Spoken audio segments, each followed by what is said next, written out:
right? So we can discuss two papers, right, before the exam.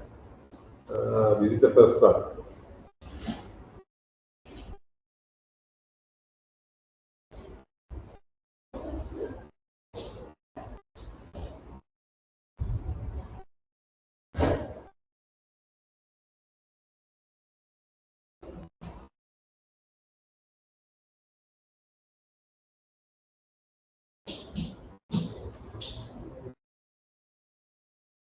We'll discuss, right? So, shall we move on to the first one? Mr. Pereira wants to incorporate a company under the Companies Act, right? Number 7 of 2007. Uh, what document should be submitted to the register of companies in order to register the company under the Companies Act? Then explain the types of companies that can be incorporated under the Companies Act. So basically, this is with regard to incorporation and types of companies, right? So again, what are the documents to be submitted to the register in order to incorporate a company? Basically, we can identify there are 5 documents to be submitted, right? 16A, there is the name approval form, right? And thereafter form 1, application form, and articles of association, that is number 3, and form 18 and form 19, consent of the directors, consent of the initial secretary. Right. So this is important. Right. Then explain the types of companies can be incorporated under the Companies Act. So what are the companies can be incorporated? Now actually they have given 12 marks, 12.5 marks each. Right. So basically, we can incorporate 3 types of companies: limited, unlimited, and company limited by guarantee. Right? But we actually we can expand the types right further. So actually now when we consider the application of Galle, companies we can divide basically into limited, unlimited, and company limited by guarantee. So limited companies we can further classify as private and public. Public companies we can further classify as listed, unlisted. Right? So these are the types of companies. So we can start from here: listed company, unlisted company, and private companies. Number 3, altogether we name limited. And number 4, unlimited. And number 5, company limited by guarantee. Right? You need not to mention these one because right sub branches or we have discussed it. Right? First, second, third, right? Altogether limited. Then apart from these, another 2 we can identify, but actually here it says types of companies that can be incorporated. Right? Other 2 types we can recognize: offshore and overseas. Right? Can we include these 2? The companies can be incorporated. That category. Offshore company, right? Actually, offshore company means this is a company, right? Registered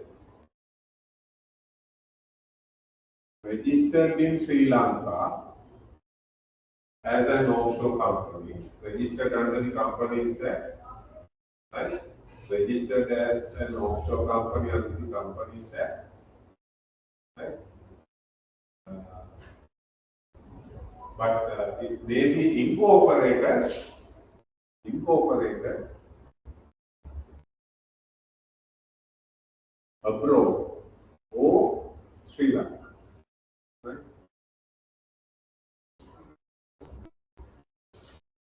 Abroad or Sri Lanka. Right? Offshore company, when we consider the definition, it says offshore company is a company registered. Mentioned here, registered as an offshore company under the Companies Act. Right?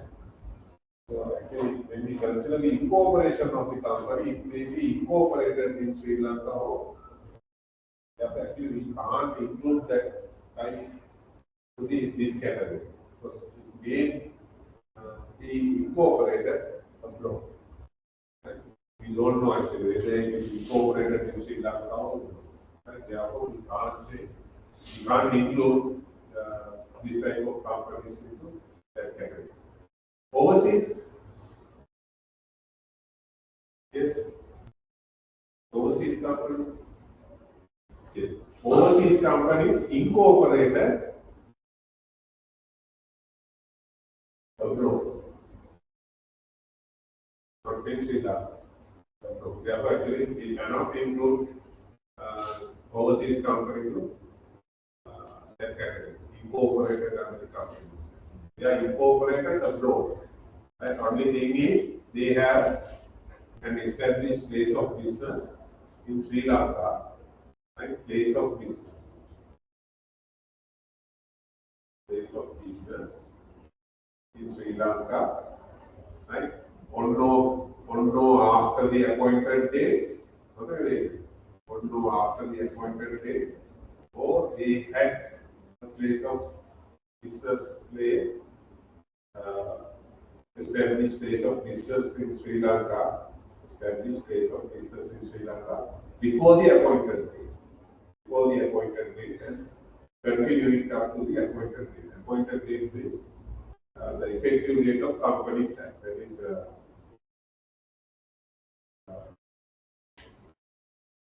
7th of May 2007. And that type of companies are known as overseas companies. They are incorporated abroad, right? But only thing is they have an established place of business in Sri Lanka before the appointed date or on or after the appointed date. Appointed date means effective date of the Companies Act. Appointed date. සමාන පනත ආරම්භ වුණේ ක්‍රියාත්මක වුණේ එදායි. ඒකට මේ සමාන වලට ව්‍යාපාර ස්ථානයක් තිබිලා තියෙනවා ලංකාවේ මීට කලින් ඉඳලා තිබිලා මේ දක්වා ඇවිල්ලා තියෙනවා. මේ පස්සේ ඉතින් ඕකේ පස්සේ ව්‍යාපාර ස්ථානයක් corporation overseas companies. They are incorporated abroad. Therefore, we cannot include them. So basically, we can identify 5 types of companies can be incorporated under the Companies Act. Right, then we can consider the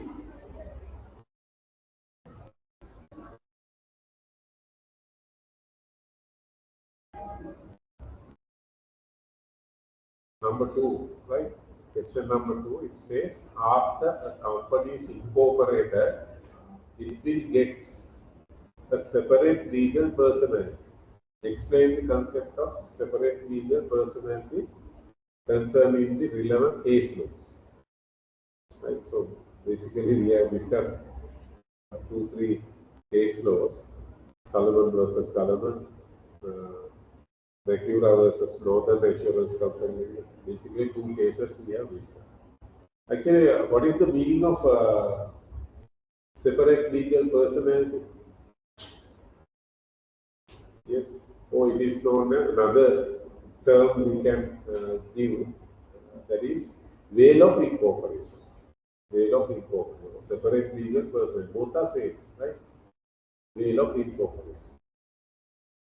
That is a very important concept recognized under corporate law, right? Veil of incorporation, separate legal personality. separate legal personality, actually when we consider this concept, that is, after incorporation, the company is treated as a separate person. Those who create it, actually, basically we can identify three parties here.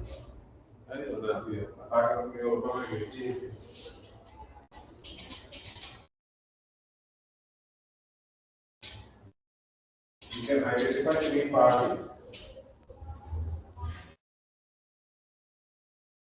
Promoters,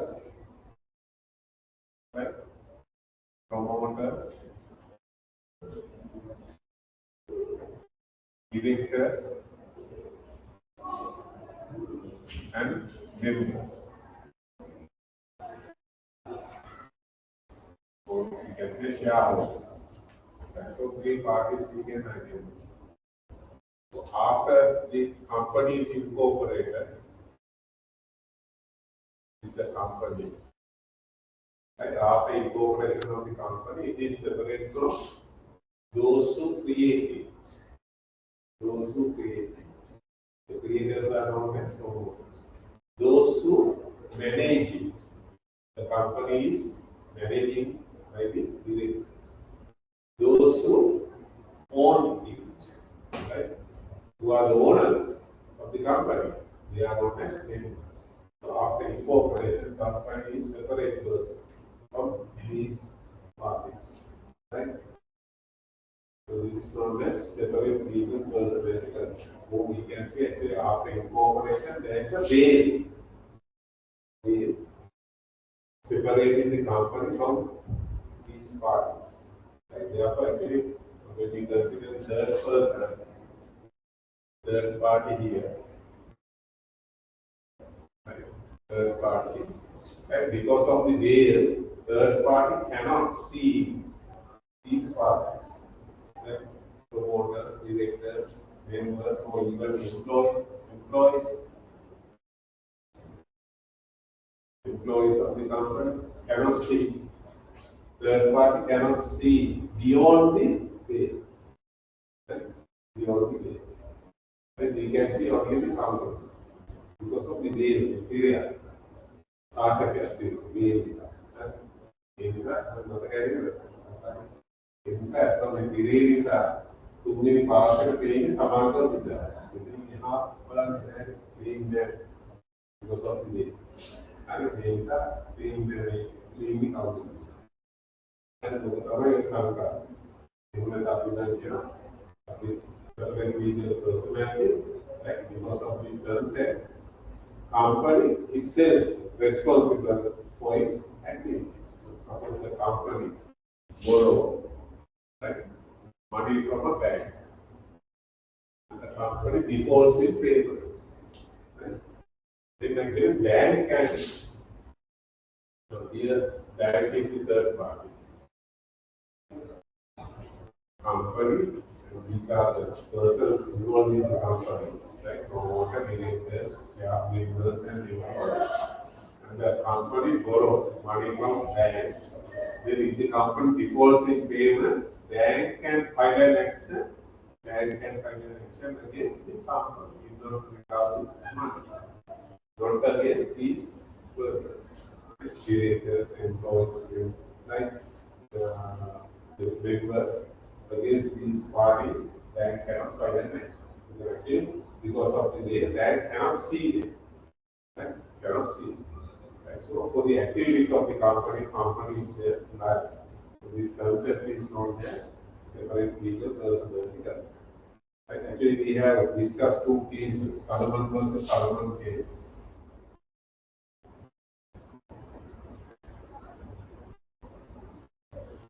Solomon versus Solomon company.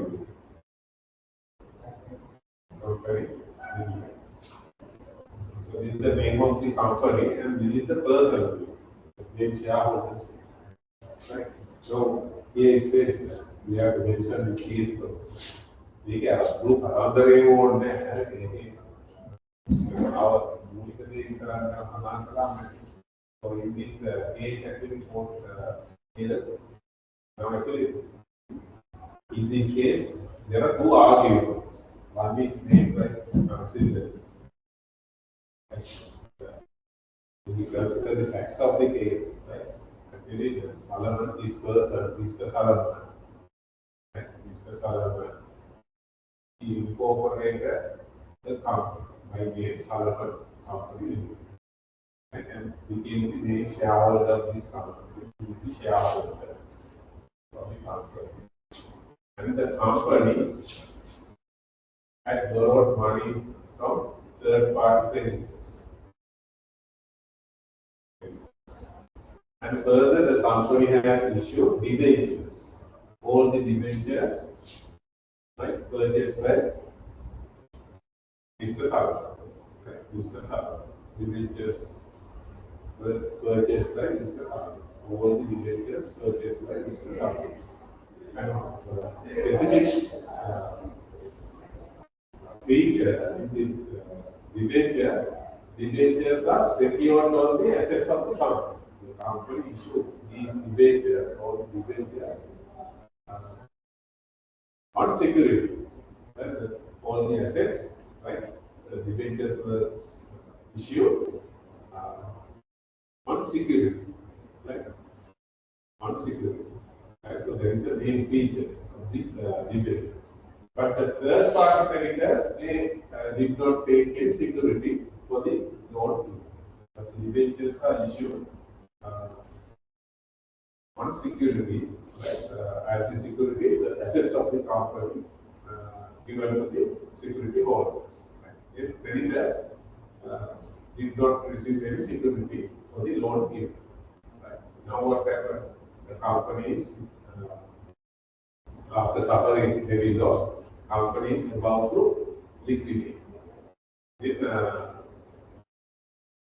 When we when the company is going to settle the creditors and debenture holders, right? The company has no sufficient money to pay off the creditors and debenture holders. Therefore, the creditor says they must be given the preference, and the Solomon says he must be given the preference. So there is the argument made on behalf of the creditors and Mr. Solomon. Mr. Solomon says debentures are secured on the assets of the company. Therefore, he must be given the preference while settling the loans. Right? Creditor says they are arguing on a legal basis. They say there's a concept. It says no one can owe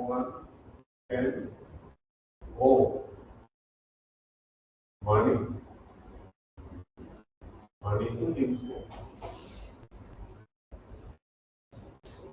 This is a rule. No one can owe money to himself. Right? So they rely on this concept or the rule, and they say, creditor says, Solomon and Solomon Company Limited. In fact, right, one and same person. One and same person. Therefore, right, there are no two persons, one and same person. Therefore, because of this law, the concept, no one can owe money to himself, they must be given the credit. They get the Matamanayam in the day, they are meeting. Matamanayam in the day, keep Santa Lina, අමාරුද හැරෙන්න බැරි මේක තේරුම් ගන්න මම මටම කියනවා මටම නෑනේ මම නෑනේ කියලා තාම වෙන්නේ නැහැ මේගොල්ලෝ කියනවා ඒක මේ සලමන් කිව්වා සලමන් කම්පැටිවිටර් කිව්වා one and same person no two persons therefore Solomon cannot give loan to the Solomon company limited right therefore they must be given first time in the legal history, the pattern court held no. This argument, this is correct actually. The rule is correct, but according to the corporate law, after incorporation, Solomon is a one person and the company is another person. Therefore, the Solomon can give the loan to company. Right? This is a separate legal person. Right? First time, it is recognized. Right? It is separate from those who create it. Company is a one person and shareholder is another person. So Solomon is another person. Right? Therefore, Solomon can give a loan to the company. There are two persons. This is the one person. After incorporation, there are two persons, right?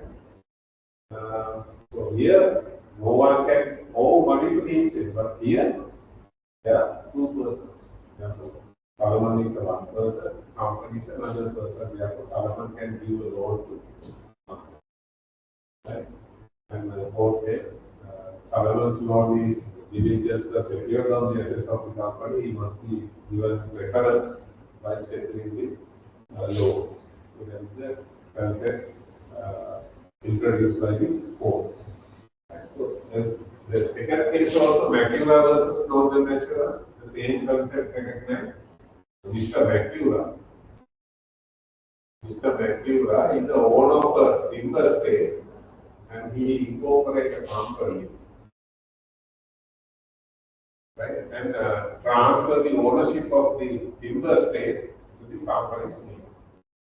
Thereafter, the owner of the timber estate is company. But only thing is, now when Mr. Macula owned the company, he get a fire insurance policy.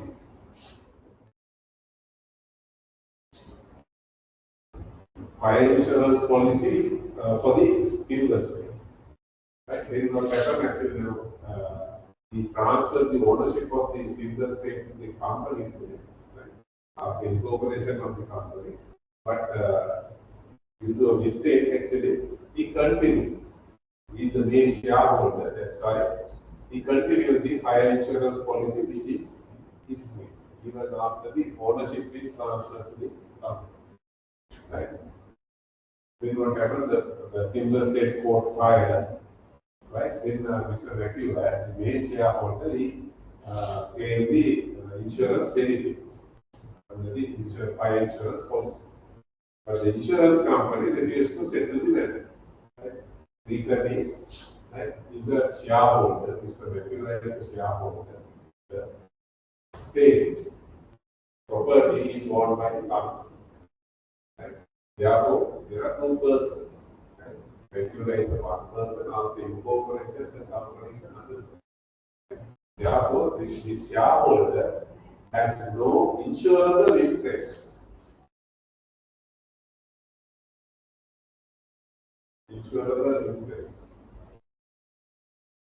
over the property of the company. There are two persons. Therefore, the company can insure its properties. Right? But shareholder has no right to insure the properties of the company. There are two persons. Macula is one person and the company is another. Same separate legal concept recognized, and the insurance company refused to settle the or refused to pay the money for the destruction, right? Based on this concept, separate legal personal. So there is the main the concept recognized under the companies. Separate legal after incorporation, company is one person, and promoter, directors, members, employees, they are separate persons. Right? So for the activities of the company is responsible. This is known as separate legal person. Right? Yes. There is the concept of separate legal personality or veil of incorporation. Then thereafter, 11 page was right. Then company comes to an existence on the day which is stated in the certificate of incorporation, not from any other date. Explain.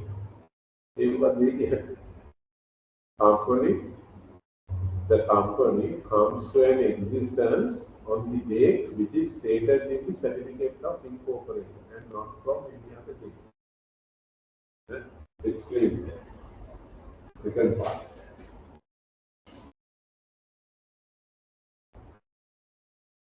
Need help? Yeah. Now, this is the concept of separate legal personality. Actually, this question is in relation to certificate of incorporation. Certificates of incorporation. We have discussed actually after incorporation, registrar shall issue a certificate of incorporation to the applicant company. Right? Certificate of incorporation.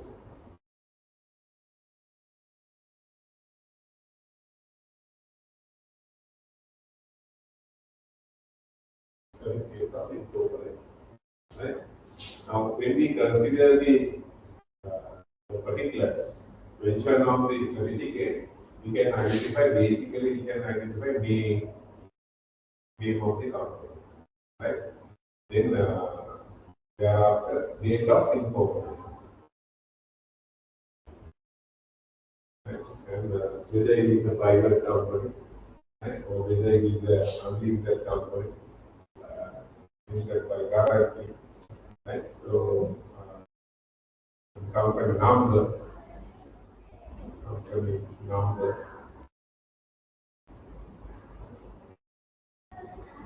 these particulars are mentioned in the certificate. Now, here it says, suppose the company was incorporated on 5th of January 2020.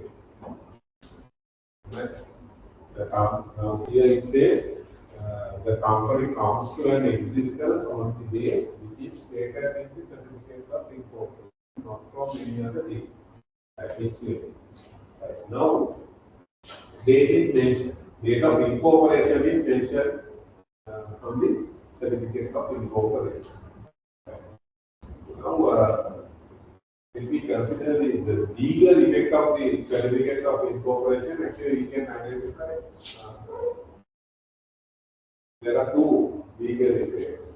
One is after the certificate of incorporation is issued to the applicant company, then it becomes conclusive evidence of irrebuttable.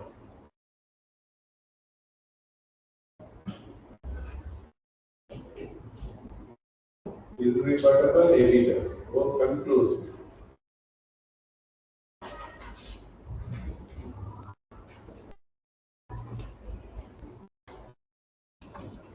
Conclusive evidence of two things. Right? Conclusive evidence of two things. Right? Conclusive evidence or irrebuttable evidence. Irrebuttable means you cannot disprove. By giving evidence, you cannot disprove. Right? Irrebuttable. You cannot rebut.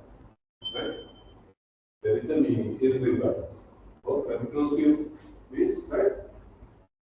The same meaning. Right? Same meaning. Irrebuttable evidence. So conclusive evidence of two things. First one means company has taken all necessary steps in order to incorporate it under the Companies Act. Right? So even though a particular step is not taken due to negligence, right, it does not invalidate the incorporation. Like only thing is we have satisfied with the certificate of incorporation is issued to the company. Then that certificate is treated as conclusive evidence that the company has taken all necessary steps in order to incorporate it under the company.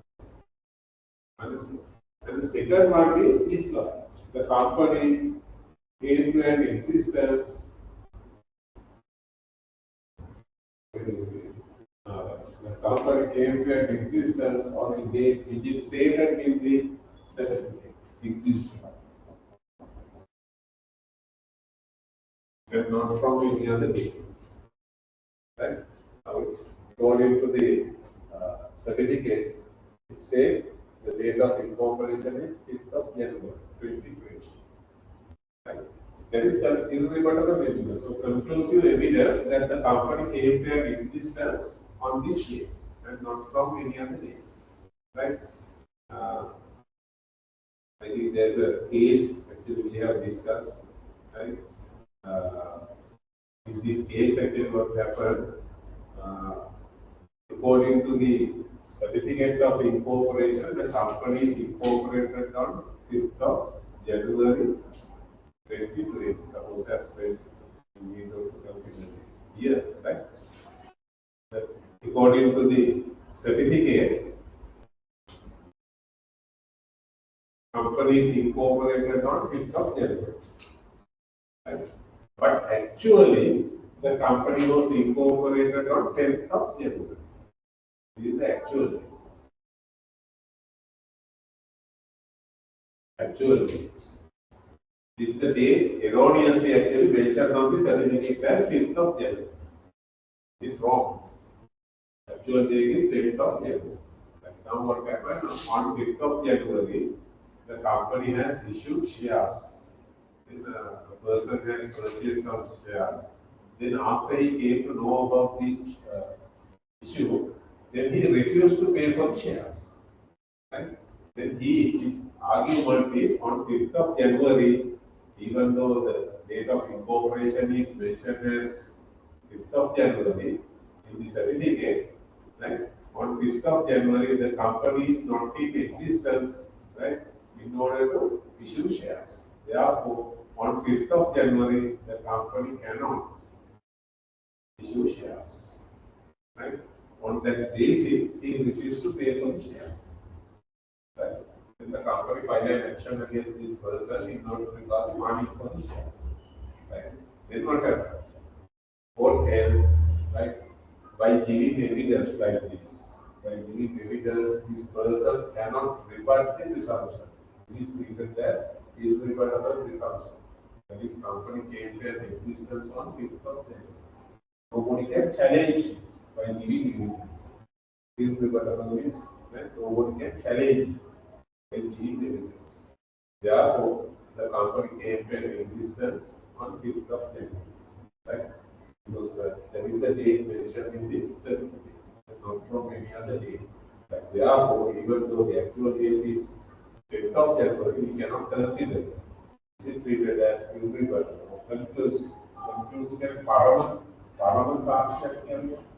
Parama Sakshi. ඒකට එහා එකක් නෑ මේ වගේ මේ පරම කියන තේරුම කන්ක්ලූසිව් එලිමන්ට් නැත්නම් ඉදහෙලන්න බැරි සාක්ෂියක් අර විදියට සාක්ෂි විපත් කරලා ඒක ඉදහෙලන්න so the company came to an existence on 5th of January. Therefore, the company can issue shares on 5th of January. That is the court decision. Therefore, this person has to pay for the share. Obviously, it is mentioned, but doesn't matter. No one can challenge it by believing it. That is the meaning of conclusive evidence or irrebuttable evidence. So that is the we take here, right? Irrebuttable evidence. Right? Company comes to an existence of the date which is stated in the certificate of incorporation. Right? Yes, we can explain like that. Right? Then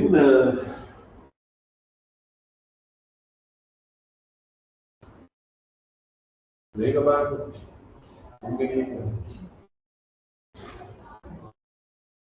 the articles of association of a company form two-way binding contract. Good afternoon, I ප්‍රශ්න හැදෙන්නේ මේ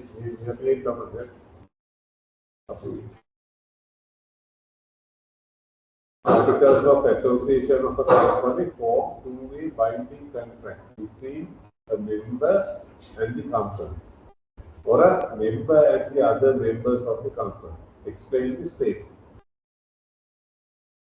What do you think?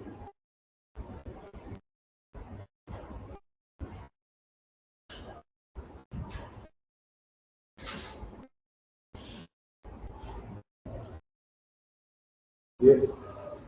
This is regarding articles of association. Now when we consider the incorporation, right? So after incorporation, the register of companies issue a certificate of incorporation to the company.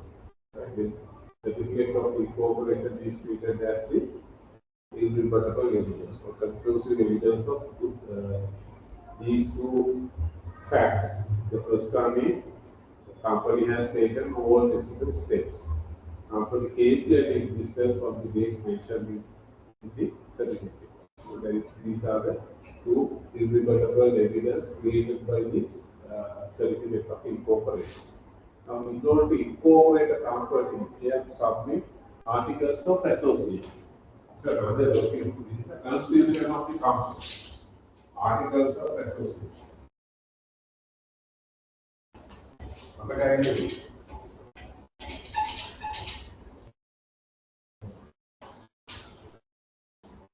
Articles of association.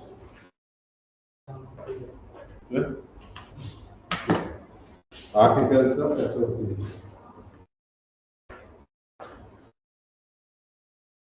When we consider the articles of association, actually we have to consider two main concepts. One is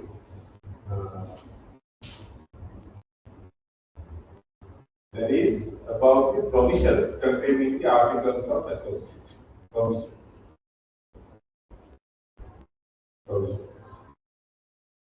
Right? And but when we consider the provisions or the content of the articles of association, so actually we can consider the section 13 of the Companies Act. Section 13 of the Companies Act, it says the articles of association may set out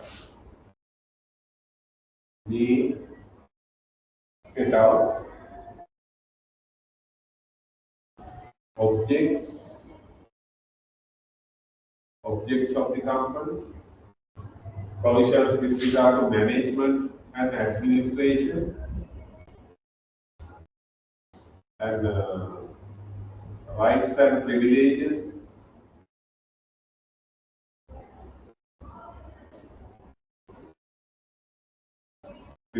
of the members, or any other provision not violating the Companies Act. Basically, right, these are the provisions, right, contained in the articles of association. Right. Another very important word is may set out. Here it says may. Company may set out objects, management and administration, rights and privileges, other provisions not violating the Companies Act. May means that is not compulsory. Either company can mention its objects or avoid it from mentioning its objects. Therefore, this is an option, not compulsory. මෙතන මේ කියන වචනේ වෙනකොට shall කියලා ආවම shall set out object that is compulsory. And ඒක shall නෙමෙයි කියනකොට මේ ඕන පුළුවන්. සඳහන් කළ හැකි යුතුය නෙමෙයි. shall because යුතුයි.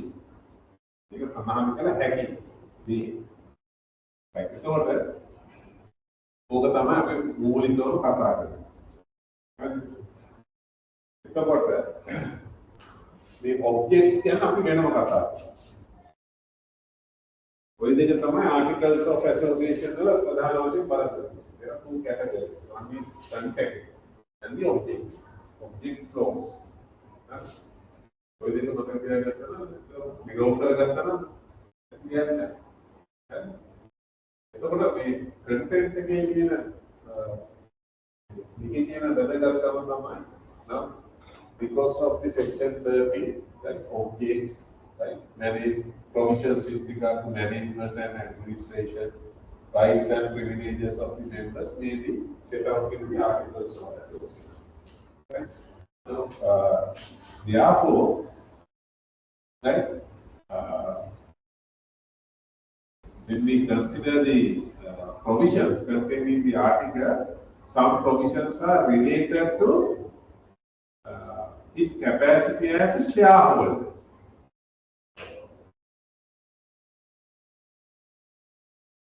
capacity as a shareholder. Some provisions may be related to his capacity as a director, accountant, and director, accountant, promoter, right? Lawyer,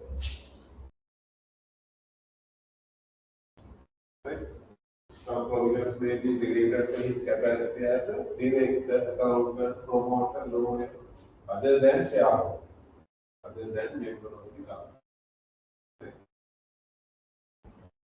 So there are two types of provisions we can identify. Right? Some are related to his capacity as a shareholder.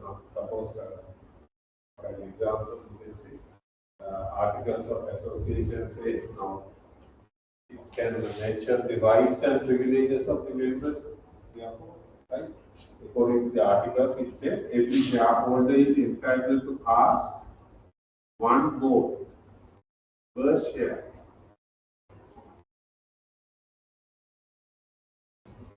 One vote per share. So this right is given to the shareholder in his capacity as a shareholder. Like by being a shareholder, this right he can ask. Right? He can ask by being a shareholder of this company, not as an accountant, director. As a shareholder, this right is given. One vote per share. So this is related to his capacity as a shareholder. And here also, when we consider the provisions with regard to management and administration, maybe included in the articles of association, right? So, accordingly, now suppose in a particular these articles of association, it says every director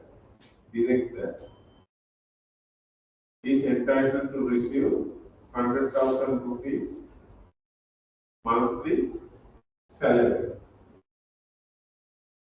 Monthly salary. Article says this is the main law, the main supreme law of the company.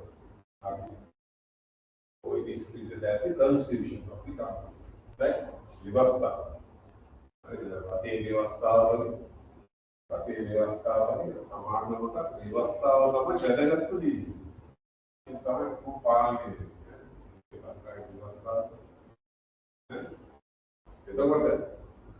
So Pradhana Niyamite every director is entitled to receive 100,000 salary per month. Every shareholder is entitled to cast one vote per share. Right now, this is related to his capacity as a shareholder, but this the second one is related to his capacity as a director. That is very clear, right? Very obvious, right? Provision related to his capacity as a shareholder. The second one is related to his capacity as a director. As a director, he is entitled to receive this 100,000 rupees salary as a director. Right. Now what happens? Now we can specify the terms containing the articles, right? Whether they are related to his capacity as a shareholder. Whether these provisions are related to his capacity as a director, right? Accountant or other than shareholder. Like that we can categorize these provisions. Then, by these provisions which are related to his capacity as a shareholder, right? Two contracts form, right?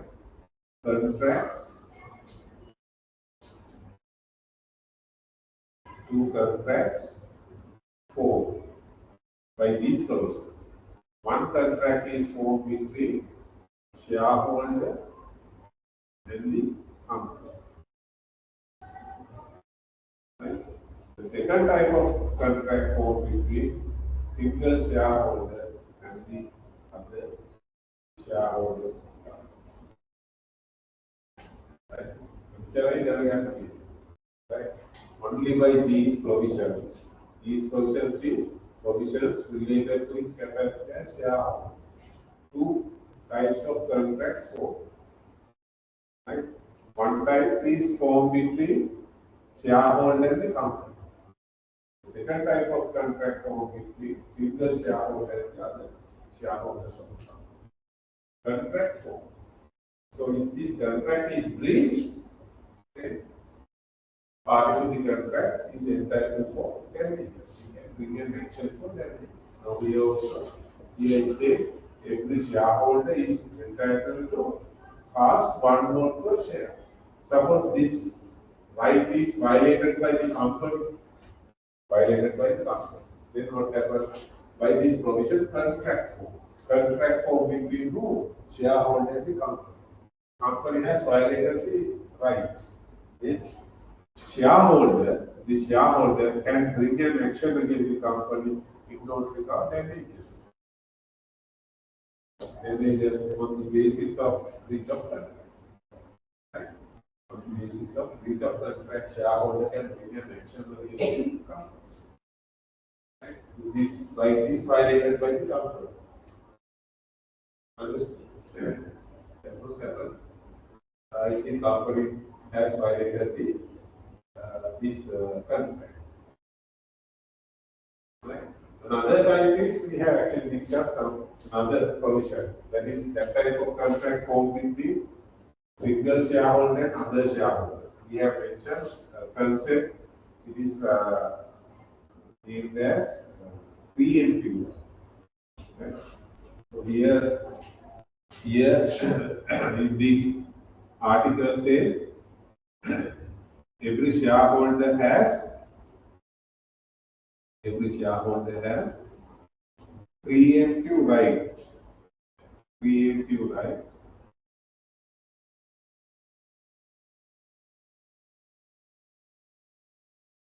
over the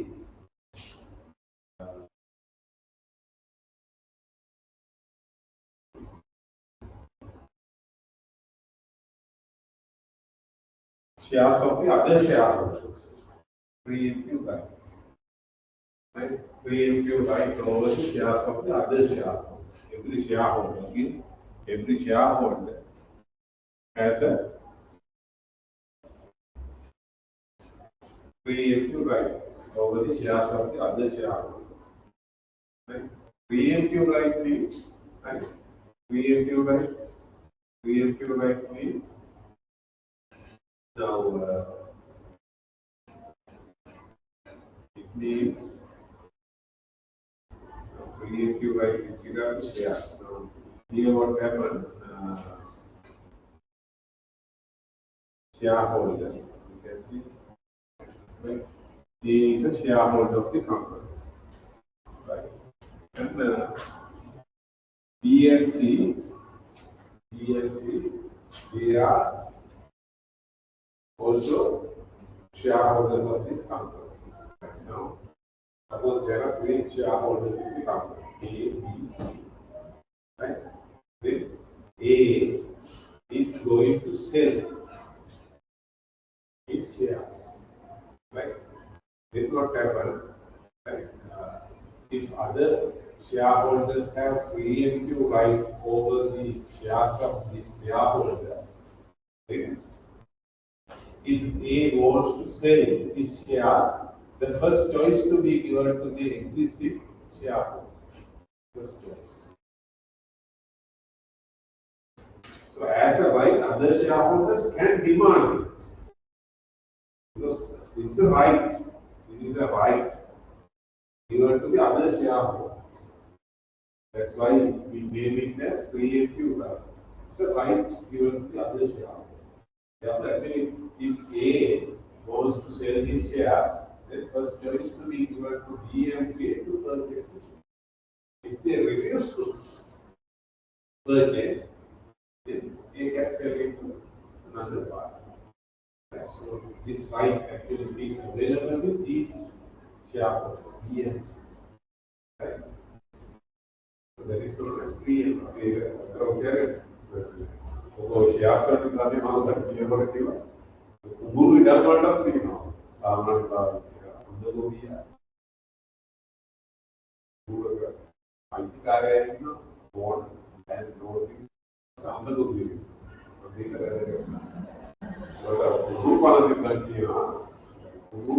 Indian. They are IT card. I mean, that's an IT card. IT card at one avasya, they are avasya on the Puna. First place to be given to if he refuses to purchase the land, anything, it will be given in writing, right? Not willing to purchase that. Then only the owner can sell it to house. Right? Because the rate was not like development, right? It is a non-garden and residential demand with your people. And IT is the other thing, or rather than creative, right? Yeah, एक यार कोई priority का देना है data वेटा करने के ना राज ये देखिए वो दूसरा होता है आगे ये कंपनी का करता है फिर शेयर्स क्या हमारे पूरे की विकास करे विद्या पासे होगा हमारा अंतिम माइटिकार में भी और प्रश्न के लिए अंतिम ना कौन सा है इंसान बोला देना प्रश्न पूर्ण या इससे लाभ बिगड़ लाभी महान को बिगड़ जाता हो बिगड़ जाता है तब हम किसी को सुनना हो बिगड़ लाभी ना आई थी यहाँ के फोकस सुनना हो या बिगड़ नहीं का आई थी survive you have to be others to purchase the insurance over time now suppose by violating this preemptive right of the others right A sold the shares to another party without giving choice to the existing shareholders. They don't have existing other shareholders can bring an action against like A on the basis of breach of contract in order to recover. So here we can identify the contract form between single shareholder, right? Between single shareholder and the other shareholders. So other shareholder. One to right out of these other shareholders, A, B or C, or both of these parties, yes, both of them can bring an action against A, right? Against A in order to recover on the basis of breach of contract. Again, contract is breached by understood. So there are two-way binding contract between shareholder and company. Single shareholder, other shareholders of the company. So in the concept that can be seen. Right. But when we consider this one, director, right? He is entitled to receive 100,000 salary per month. By this law, even though it is mentioned in the articles of association, constitution of the company, the constitution of the company, even though it is mentioned in the constitution, by this provision, no contract form, no contract form. Understand? No contract form between director and the company. Right? So actually the even though the company has violated this provision, the director cannot bring in action. So no contract by this provision. Only summary is only by the provisions which are related to his capacity as shareholder, two contracts form. Right? By the provisions which are his capacity as shareholder. The provision is related to his capacity other than shareholder, no contract form between company and but further we have analyzed this concept, right? So, in the particular case, what happened is that article says every director is entitled to receive 100,000 rupees, right? He rely on this provision. Person rely on this provision and became a director of the company. Right? Okay. Now he became the company and director. According to the appointment letter, right? according to the appointment. He relied on this provision and became the director of the company. According to the appointment letter, salary payable is not mentioned. It's a blank. It is not mentioned in the appointment letter. Then what happened? Court held this can be treated as an implied term. Implied term of a implied term. Implied term of the appointment letter. Implied term of the appointment letter. Right? Now, no contract. Right? Now we can learn no contract. In a contract, we can identify there are two types of terms. Terms we can divide into express and implied.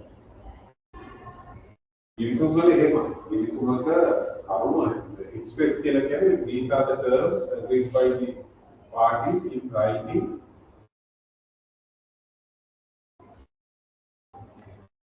Or orally. Express express terms लिखितो Hari वाचिको Hari एक वेला हम लिखितो वाचिको एक वेला विश्व का हम देया को लिखितो वाचिको एक वेला कारण तो है बदी मुझे समान है अपनी इतागा अटहागा तो the appointment letter के theory में तो express terms, right? We rely on the constitution, right? Or the articles of association, provision mentioned in the articles of association, became a director of the company, and according to the appointment letter, right? The document salary payable is not mentioned. If the company attempted to pay him lesser amount than the 100,000 rupees. Then what happened? Director filed an action against the company, closed the record, and the court held this provision. By this provision, no contract form. No contract form. And because they have the return to making contract form. Within the no contract form. But this can be treated as an implied term of another contract or existing contract. So the contract made between director and the company. And in this contract, salary payable is not expressly mentioned. Therefore, in order to fill the gap, we can attribute this term to the contract or imply this term to the contract. Right? Therefore, this to be treated as an implied term of this appointment letter. Therefore, accordingly, court held the company cannot pay him lesser amount than 100,000. It's another right situation. So likewise, we can explain the right provisions contained in the articles of association. Basically, there are two provisions: capacity as a shareholder, two contracts form.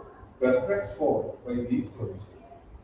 Capacity as like other than shareholders, no contract form, like no contractor can be treated as an implied term of so there is the that is with regard to the provisions of the articles of association. In the past,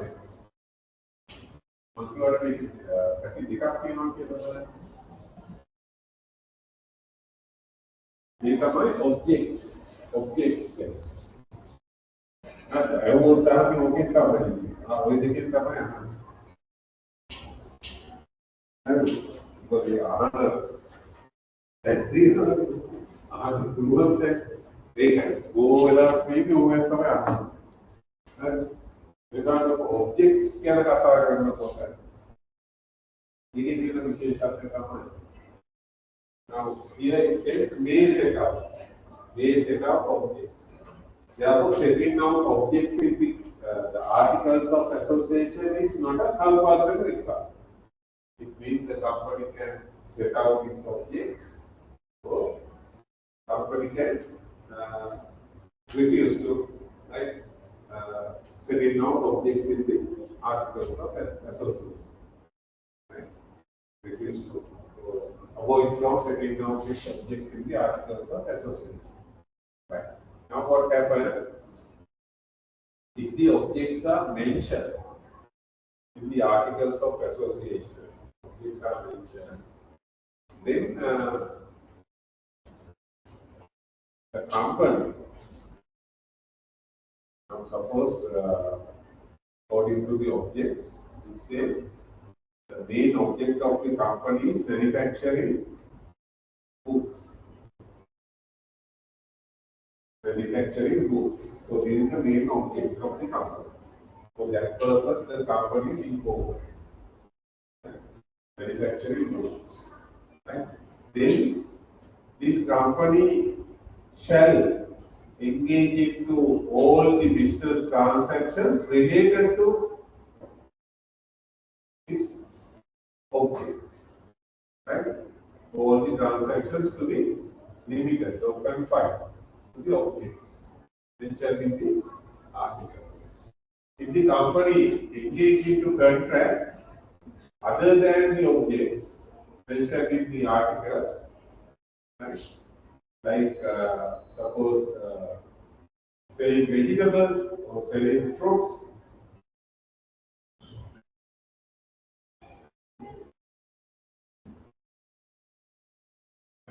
manufacturing in terms of manufacturing goods, Galle, manufacturing goods. Company engage into contract for manufacturing goods. Instead of goods, the company is going to manufacture goods. Right? So this is not permitted by the object clause. Right? It is not complied with the object clause. So this type of manufacturing goods, this type of contracts are known as ultra-virus transactions, UV transactions. UV transactions. Ultra-virus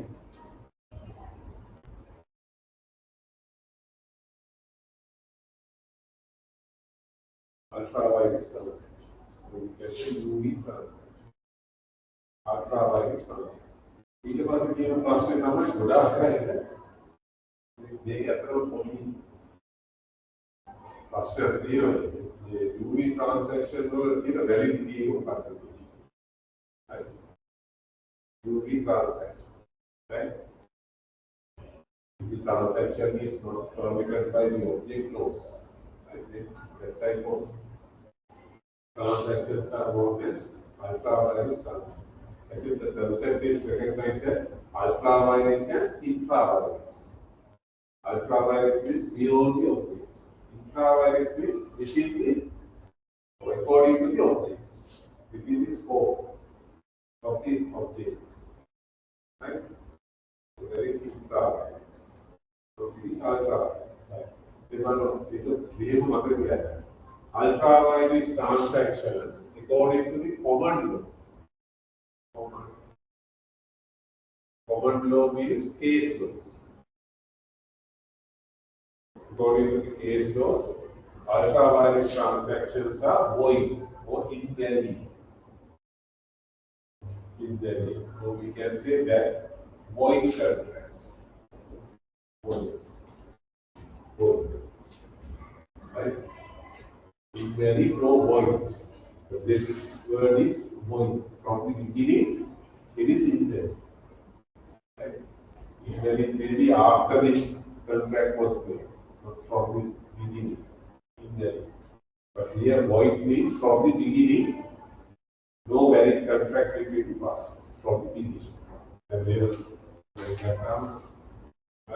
I pick up they engage into contract on this page.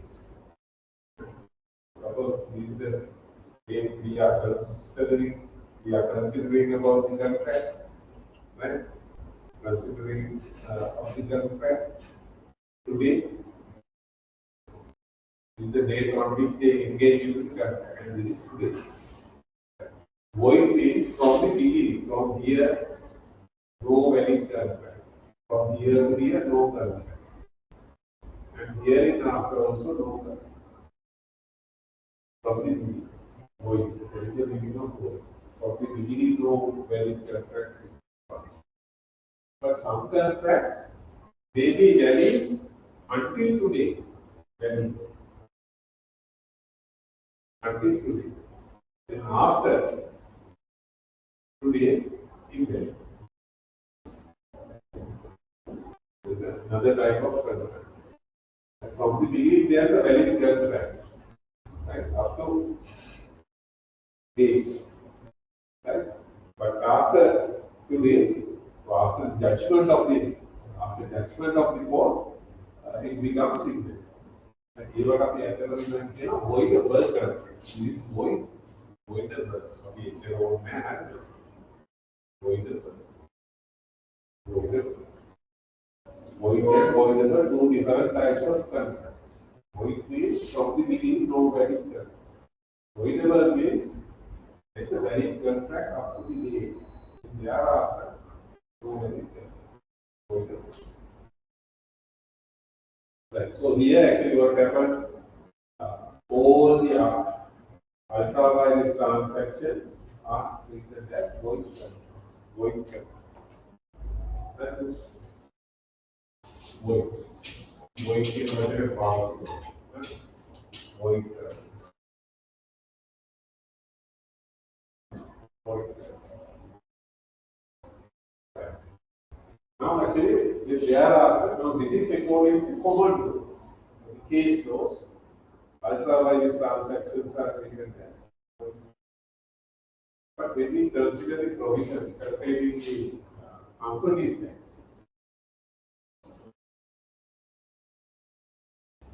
we have to consider 17 subsection 1 and 17 subsection 2. Two sections we have to consider. 17.1, right? 17.1 it says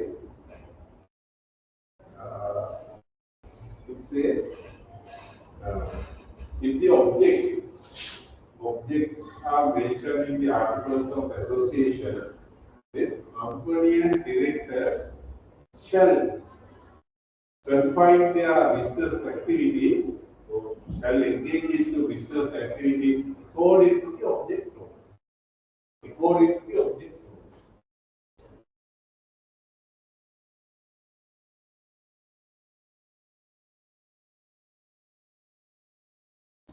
According to the object rules. That is mentioned in section 17.1. 17. According to the object rules, there are activities to be performed according to the object rules. Actually, we can say 17.1 recognize the unique transaction. Ultra-wireless rule. Right? Ultra-wireless transaction. Sorry, ultra-wireless rule. Right? UV, ultra-wireless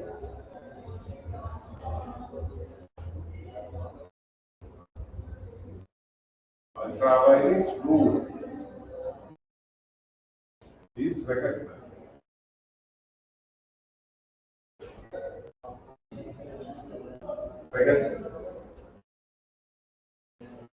UV rule or ultra-wireless rule is recognized by 17. Right? 17. Thereafter, here it says 72 says, however, the power and capacity of a company cannot be restricted by its object rules. Power and capacity of the company cannot be restricted by its object rules. Therefore, all the transactions are valid and enforceable. Valid, valid. All the transactions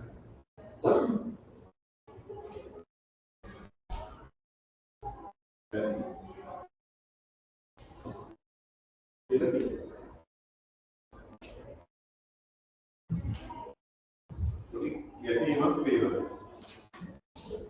ඒක අතකින් ගන්නට පිළිගන්නවා. ඊට පස්සේ නම් කියන all the transactions include ultra virus transaction. Ultra virus and intra virus both include all the transactions. All the transactions are valid. Further, it says the authority and capacity cannot be restricted by its object clause. Right? Therefore, all the transactions are valid. Mentioned in section 72. Right? This conception is by this provision whether the ultra virus rule is eliminated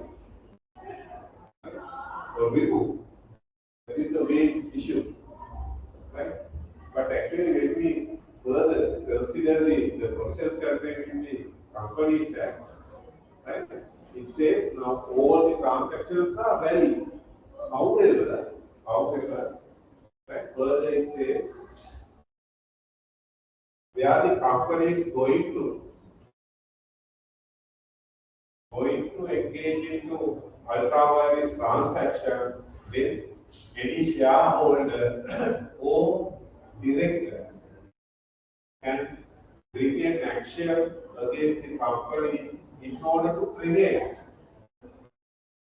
the company from engaging into that ultra virus transaction. So, injunction. Any shareholder or director can file an injunction by preventing the company from engaging into ultra virus transaction. Therefore, actually, this ultra virus rule is not eliminated by the provisions. It is not removed.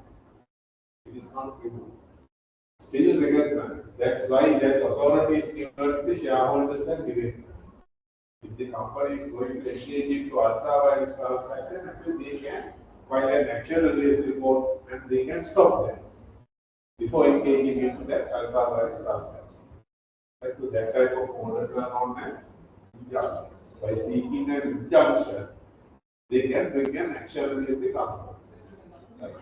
So that right given to the shareholders because this concept is still recognized. Even though here it says all the transactions are valid, this right is given to directors, so shareholders, right? To stop the ultra virus transaction. And further it says, right? Now this is before the company engage into ultra virus rule, ultra virus transaction, shareholder or director can prevent before. After engaging into ultra virus rule, nothing to prevent. Well, අතුලත් වෙන කලින් තමයි හරි අතුලත් වෙන කලින් තමයි නතර කරගන්න. අතුලත් වෙන කලින්. අතුලත් වුණාට පස්සේ ආයෙ නතර කරන්න දෙයක් නැහැ. වලක්ව ගන්න දෙයක් නැහැ. අන්න ඊට පස්සේ නම් කියනවා right after engaging into ultra virus transaction, right? After engaging into ultra virus transaction, if the company suffers any loss, then who is responsible to compensate the company? Directors are responsible. Directors are responsible to compensate the company. If the company suffers any loss, the directors are responsible to compensate the company. So again, we can identify this ultra virus transaction concept is recognized. It is not removed. Right? So after the contract, the company suffers loss. Okay? Directors are responsible to compensate the company. Right? So that these are known as effects of ultra virus effects of ultra virus transaction. So we can identify two effects. One is before engaging into ultra virus transaction. The second one is after engaging into ultra virus transaction.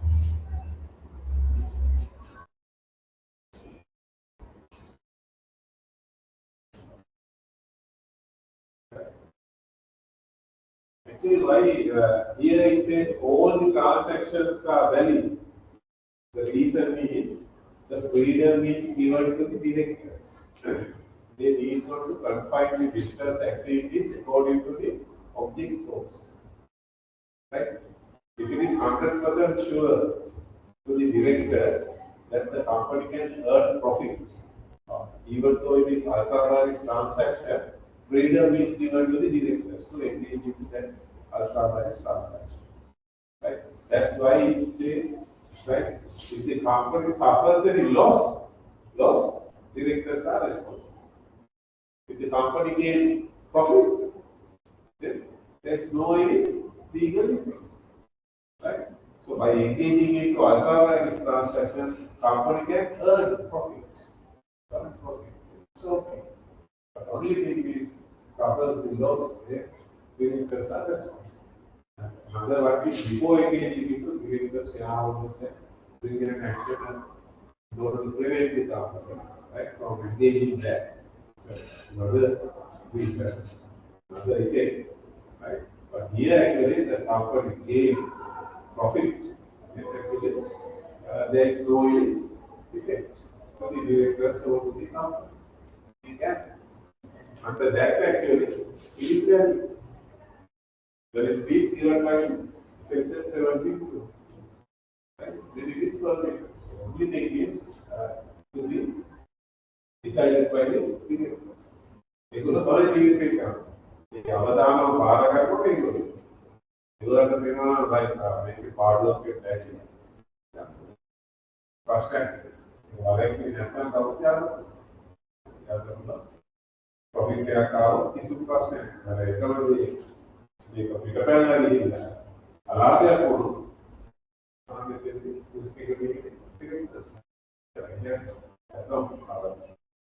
අදලා දීලා තියෙනවා ලොකු scope එකක් විදිහට. ඒක තමයි පිටවෙන්න ඕනේ. හරි. ඒගොල්ලෝ තීරණය කළා ලාභ වෙනවා ලාභ වෙනවා. හරි. ඒක බලන් විදිහට විතර තියෙනවා. ප්‍රශ්නයක් නෙවෙයි. හැබැයි එතන ගැටලුවක් වෙනවා ඒක පිටපැනලා ගිහිල්ලා පරමාර්ථ පිටපැනලා ගිහිල්ලා දැන් ඒක මොයිට් එකක් කියලා නේද? කොමන් මොයිට් කියන්නේ මොයිට් එක බලන්නේ ආගේ ප්‍රශ්න ආවර්තනය කරන්න තමයි ඒක. දැන් even all the transactions are there. ඒක දාලා එතනින් ආරක්ෂා කරනවා. මොනවාට වැඩි වේගයකට objects පිට ගිහිල්ලා ප්‍රශ්න ඇති වුණොත් දෙයක් වෙන්නේ වගකීම දුන්නා නැතිද? ඒක දුන්නා. යන්න කලින් ඒක නවත්ත ගන්න ඕන නම් ඒ අවස්ථාවක් දීලා තියෙනවා. විශේෂ සත්‍ය බැලන්ස් කරලා මේ ප්‍රයෝග කරනවා. හරි? ඒක ඇත්තම හොඳයි. එහෙම තමයි. උත්තරය ඇත්තම කතා කරන්නේ. බලන්න ඕක දෙවි ප්‍රශ්නේ තියෙන්නේ මේක තමයි.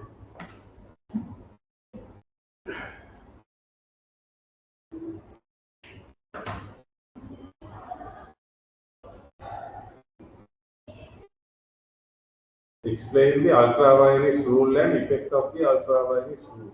There are two effects, right? One is before, after. Right? You can explain that.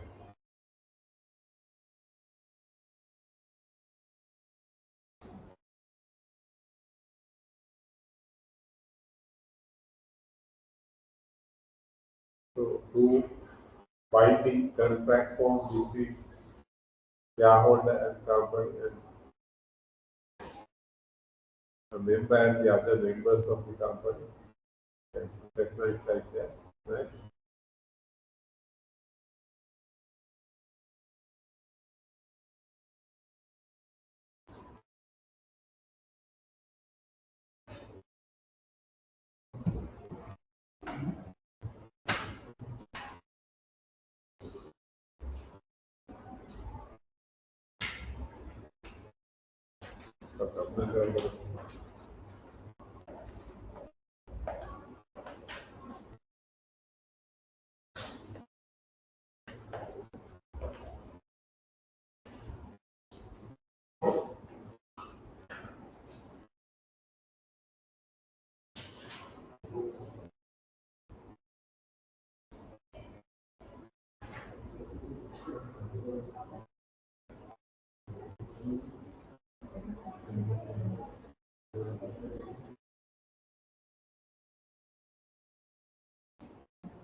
Right, then we can move on to our question number 4.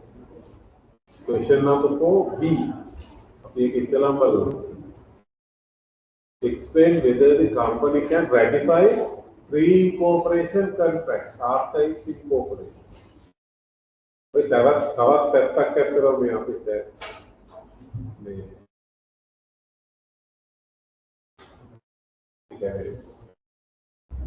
සාමාන්‍ය පැවති තත්ත්වයේ අභිභවා කියපු පැත්තක් තමයි ඕක.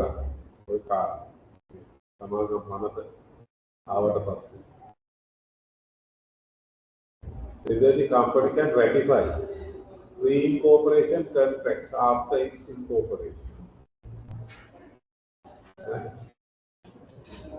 Under promoters, right? We have actually discussed about this, right? Data promoters, data product keyword. What can I do?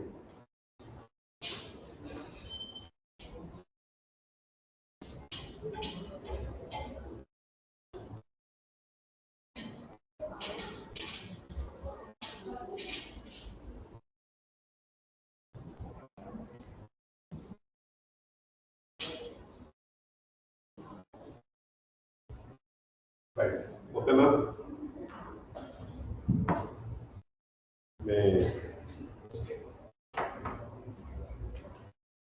Common law expect what is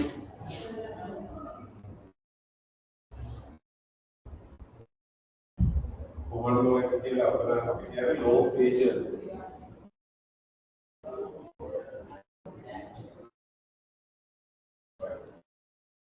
Right. Law agency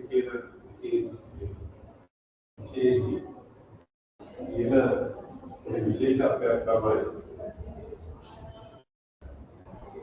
agency කියලා කියන්නේ this is the relationship between two persons. We name these two persons as principal and agent. Principal agent.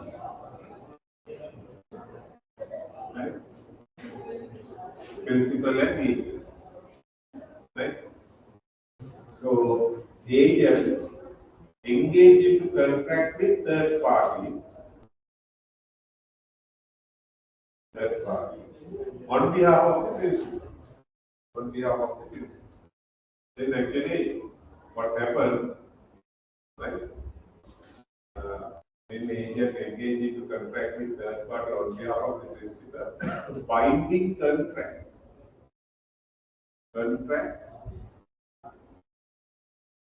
formed between principal and agent. So we can identify the relationship is known as agency.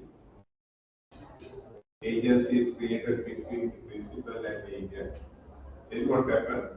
Binding contract formed between principal and third party. Right? So there is a when we consider the creation of agency, agency may be created by several ways. Right? There are several ways. One way is known as ratification. Ratification. Ratification. Agency may be created by ratification. Ratification means subsequent approval. Subsequent approval. So ratify. Ratify the contract. Ratification.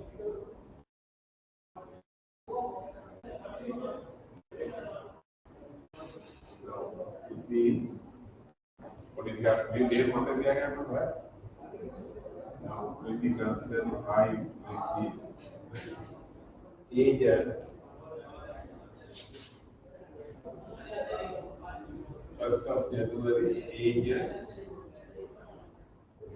engage into contract with third party on behalf of the principal. But here actually what the very important thing is agent has no authority. No authority. No authority to engage in contract on behalf of this principal with the like this. No authority. Without having proper authority, this person actually we can't make him like agent. At the time he engaged with this party, this person not get agent. Like this person engaged in the contracting party on behalf of another person. Actually, he has no authority to engage into right, contract like this. Then thereafter, subsequently, right, suppose 1st of January, 5th of January, right, other party, right, or principal, has given his approval for the contract made by this party. Like अभी A B की करता हूँ, नाम करा भी now here, without having authority, A engage into contract with third party on behalf of B. Then what happened? After the contract was made, he has no authority. Therefore, B has given his approval for the contract. Approval is given on 5th of January. This is known as ratification. After ratifying the contract, after ratifying, principal ratifying, after principal has given his approval for the contract, then we can identify agency created between A and B. Agency created between A and B. Earlier, this person is A, and principal is B. Agency created. Then, right, agency created between A and B. A becomes the agent, B is the principal. B becomes the principal. Agent, principal, and third party. Then what happens? Once the agency created between A and B, then what happens? Binding contract formed between B and third party. principal and third party. So here also binding contract form between principal and third party. Agents, after the approval is given, agents create. Then the person who approved the contract is known as principal, and the person who engaged in the contract on behalf of that person is known, he becomes agent. Right? Agents created by ratification. You can identify two parties, agents and principal. And third party. Binding contract. Once the agency created, then binding contract formed between principal and third party. Right? Binding contract form. Now we can identify two dates. One is the date on which agent engaged into contract with third. This is the date of approval. Date of approval, 5th of January. Then I told you after approval, after ratification, binding contract formed between principal and third party. From which date binding contract formed? And one more තමයි ප්‍රශ්නයක්. හරි. මෙයාට බලයක් නැතුව කුපිලි පාර්ශ්වයක් එක කිසිම දෙයක්. අරයා වෙනවා. අර කියන්නේ තාම මෙයා ප්‍රින්සිපල් වෙලා නැති නිසා. හරි. මෙයා දෙයක් ප්‍රින්සිපල් කරනවා මෙයා බලයක් නැහැ. ඊට පස්සේ මෙයා මොකද කරන්නේ කියලා අනුමත කරනවා. වැඩි දෙයක් කියන අනුමත කරපුවාම අපි කියනවා there is ratification. By ratification, මෙයා ප්‍රධාන වෙනවා මෙයා නියෝජිතය. ඒ නිසා නියෝජිතය පටන් ගන්නවා. ඊට පස්සේ නියෝජිතය ඉච්ච ගමන් මොකද වෙන්නේ? මෙයා උගිරි පාර්ශ්වයට පිළිසමක් කරනවා. ප්‍රශ්නේ ගිවිසුම ඇදීමේ කවද ඉඳලාද? විදා ඉඳලාද? හරි ගිවිසුම ඇදීමේ ඒක හරිය අමුතු දෙයක් වෙන්නේ. Givison ඇදීමේ විදායි. Vidayina, right? From here, from the beginning, binding contract formed between principal and third party. Between principal and third party.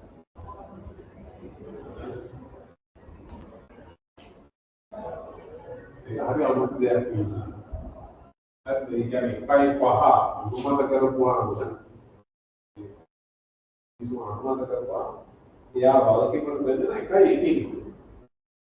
Jika kita baca itu, kita jadi ini retrospektif.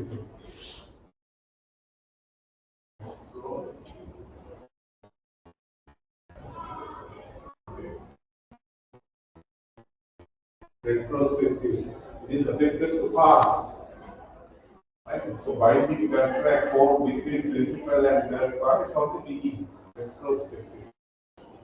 And over the time, they get you other fact. And even media even rental woman. Even I will be ended there or rental. They are applicable other party. In order to form a valid contract between principal and third party from the beginning, right? The main condition is principal must be in existence.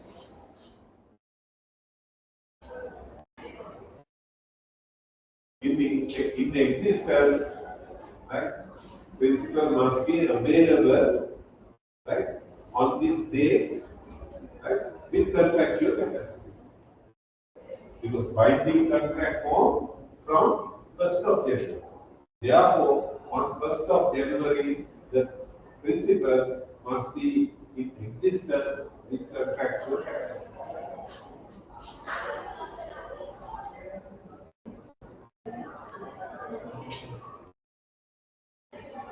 Right. In simple terms, actually, on 1st of January, principal must be available. Must be available. Yeah, indefinite. Yeah, again, existence can power the working. Power creation. Yeah, power. Yeah, seven must be available. Ikai yeah, seven must be available. And Samantha The Samadhan can be Samadhan in Ashitama, Samadhan Parat Anam in Kotalina. Samadhan in Parat, we either said Pradhanya Netta, Ida ultimately today, Ida Gismaka came back in the Gilbasha. You know, Meda, Ignore. Right? We must be present on this stage with contractual capacity. එතකොට සමාගම් ගැන අපි කතා කරන්නේ සමාගමක පැවැත්ම කියන එක ඇතිවෙන්නේ මොකෙන් පස්සේද? after incorporation. after incorporation. අපි දැන් ගත්තොත් මෙතන හරි බොහොම සාමාන්‍යයි. agent කියලා කියන්නේ හරි agent engage in contract with the party on first of January. On behalf of the principal is the company. But on 1st of January, this company is not yet incorporated. Right? So, for the future company, on behalf of the future company, agent engages in contract with third party.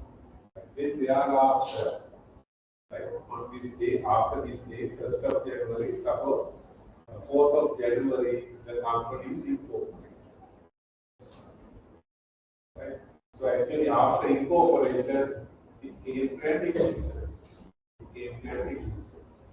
After incorporation, 4th of January. Then thereafter, the company ratified the contract. Right? Even though the company ratified the contract, this ratification is indefinite. No agency created between the agent and principal. Reason is that the company came to an existence on 4th of January.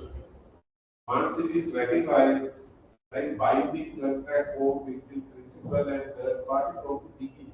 But here, when we consider 1st of January, the company is not yet incorporated. The company is not in existence with the contractual capacity on this day, 1st of January. Understood? Therefore, from here, no binding, unable to write formal valid contract, right? Because the company is not available. It is not in existence with contractual capacity on 1st of January. Therefore, right, this ratification, even though the company after incorporation ratified the contract, this ratification is invalid. It is not valid. Right? Therefore, no agency created between, right, this person, right, A and the company. Right? No agency created. No agency means no binding contract formed between principal and third. No agency, no contract. Right? So this concept is recognized in Galle versus Baxter case.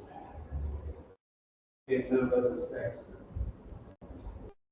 Right? In this case, Galle versus Baxter case, it says, right? Now, the company incorporated on 1st of January. Right? But the agent engaged into contract with third party on behalf of the company on 1st of January. 1st of January, incorporated date is 4th of January. Therefore, you can identify this contract as a pre-incorporation contract. Pre-incorporation contract. Prior to incorporation, contract made on behalf of the future company. Pre-incorporation contract. Understood? Contract made on 1st of January. Incorporation, company incorporated on 4th of January. So this contract is known as pre-incorporation contract. So here, because of this reason, what I explained to you, Galle versus Baxter case, what here that the company cannot, right? The company cannot ratify its pre-incorporation contracts. Pre-incorporation contracts. Understood? Bad, Anumadakana, bad here, the Samara funding. Galle versus Baxter here, not be. Because he was so the අනුමත කරපු ගමන් නිදාගෙන නම් බලක් පුලිසියක් ඇතුළේ. බලක් පුලිසිය නිදාගෙන නම් නැති වෙන එදායා ඉන්නු. නැති එකෙක් කොහොමද යුසුත් තියෙන්නේ නැහැ. ඒ ප්‍රශ්නේ අහන්න. ඒ නිසා ඉතින් කිව්වා. ඒනවා විදිහේ pre cooperation contract එකක් ඒ සමාගමකට ratify කරන්න අනුමැතිය දෙන්න. Even though it is ratified, no agency created by the ratification. Therefore, the person who engaged into the contract person is responsible. These are the news that Vedic number of the way we use it. Able to cook the liquor, argument, and Saman, because no agency created. Therefore, no binding contract form between the company and the third party. Right? No, we get that. Nadu తీరుని మీ process నడు command law iko so according to the command law pre-cooperation contracts cannot be ratified. Then what the සමාගම වලට මේක බලපාන සමාගම පිළිගන්න කලින් ඒ වෙනුවේ ඒක සමාගම වෙනුවේ යම් ගිවිසුම් වලට ඇතුළත් වෙන්න වෙනවා. හරි. විශේෂයෙන්ම promoter is a person who is taking necessary steps in order to incorporate the company. Right. So promoter, they have to engage in some contracts on behalf of the future company. So the frustrating company cannot ratify this. Right. Even though they ratify the contract, no binding contract forms between company and the third party. Right. Therefore, in order to regulate this situation, right? So this is the concept recognized under the common law, right? So in order to regulate this situation, the Companies Act has recognized another concept, that is Section 23, right? According to Section 23, subsection 2, right? Subsection 23, it says, right? It says like this, right?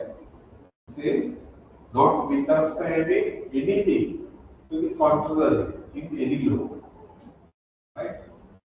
Pre-cooperation contracts may be, again the word is may be ratified.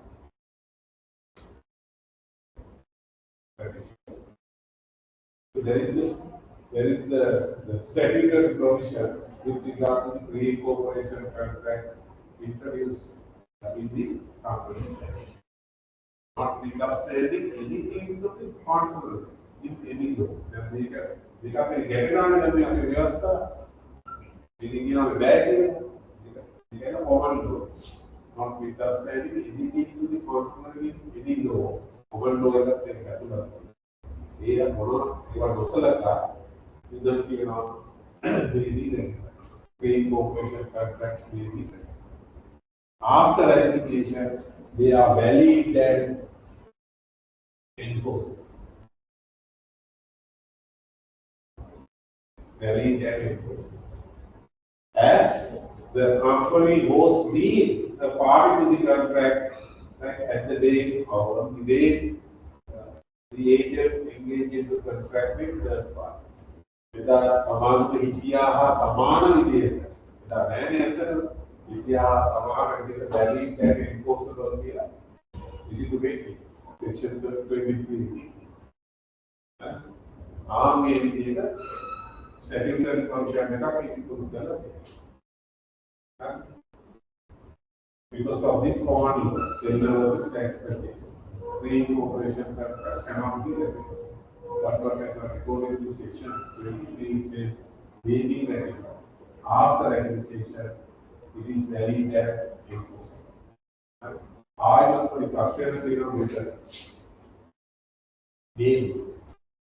pre-cooperation contracts may be ratified. It means actually the company can either ratify or refuse to ratify. It is not compulsory. not shall be ratified, may be ratified. Option. It is up to the company. Company can ratify or refuse to ratify the pre-incorporation term. Therefore, what happened now?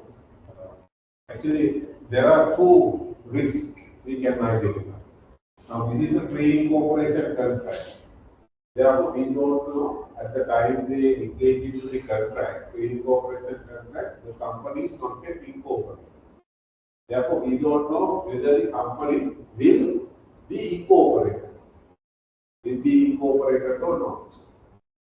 And the second risk is after incorporation, whether the company ratifies the contract or not. Because it says may ratify. Right? One thing is that with regard to incorporate, we don't know whether the company will incorporate or not. Right? And the second risk is after incorporation, here it says may be ratify. So it means actually the company can actually refuse to ratify. Refuse to ratify or ratify the contract. That is up to the company. So if it is refused to ratify after incorporation, then what will happen? What will happen to third party? We are concerned about the third party. Because he is engaging into contract on behalf of the future company. Right? Actually, his objective is taking the contract with the company. Right? Actually, we have to consider about the third party. Right? There's a risk. Right? Whether the company is incorporated or not. So even after incorporation, whether the company ratifies the contract or not. So there are two risks actually with the third party. So in order to overcome that, what happened now? Section 23 says may be ratified after ratification, valid and enforceable. Then further, Companies Act introduced two warranties.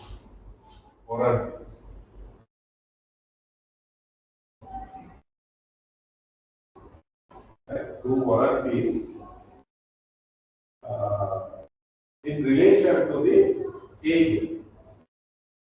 Agent means the person, promoter who engage into contracting third party on behalf of the user company. So, what happened here actually, right? When the promoter engage into contract with third party on behalf of the future company, right? Companies Act says this promoter will give two warranties to the third party. Two warranties to the third party.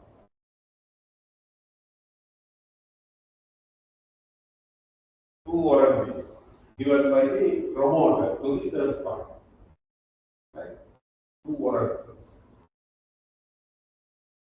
Now, if the warranty is breached, right, the promoter will give two warranties to the third party. If a warranty is breached by the promoter, right, then what happens? Third party is entitled to recover damages.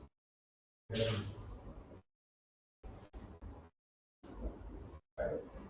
Damages. Promoter is entitled to, third party is entitled to recover damages. So warranty is the contract taker. Contract taker. And the terms and terms. And we have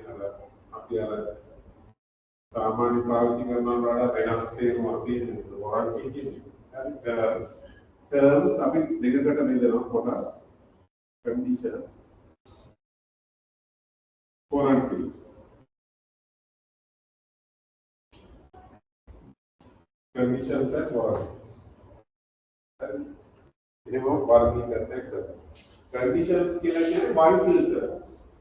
Vital terms which are going to the root of the contract. They are known as conditions. Minor terms or lesser important terms are known as warranties. Right? Conditions and warranties. You can consider a whole man. About that. Condition එකක් හරි warranty එකක් හරි breach contract එකක්. innocent party can claim damages.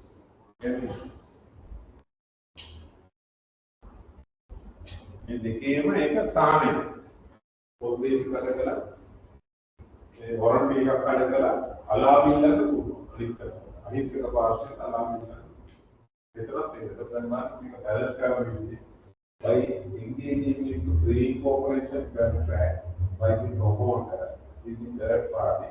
Promoter will give two warranties to the third party. If these warranties are breached by the promoter, the third party is entitled to recover. So that is the protection is given in order to give protection to the third party. Actually, these warranties, two warranties introduced in companies. What are the warranties? The first one is, as we discussed, with regard to the incorporation, right? Promoter give a warranty to the third party that the company will incorporate, right? Will be incorporated near future. That's the first warranty. That is with regard to incorporation.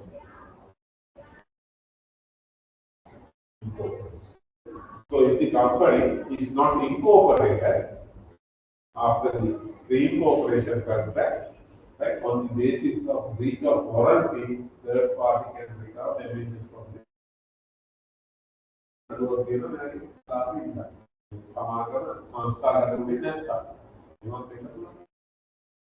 then the second warranty is after incorporation, the company will ratify the contract. So that is the second warranty given by the promoter. Ratify the so now here it says may ratify. May ratify. So what happened after incorporation, the company refused to ratify the refused to ratify. So it is not compulsory. Right? May ratify. Right? Either company can ratify or refuse to ratify. If the company refuses to ratify the pre-incorporation contract, then what happens? This warranty is breached. The third party is entitled to recover damages from it. As soon as I get it, these two risks overcome by the provisions contained in the contract. So, only thing is that they are very enforceable, but by entering into pre-incorporation contract by the promoter and the third party, promoter will give two warranties to the third party. First one is with regard to incorporation. Company will incorporate. If it is not happened, third party is entitled to recover damages. And the second one with regard to the ratification. After incorporation, company refused to ratify the contract. On the basis of breach of contract, third party is entitled to recover damages from that's all, right? That is with regard to the pre-incorporation contract.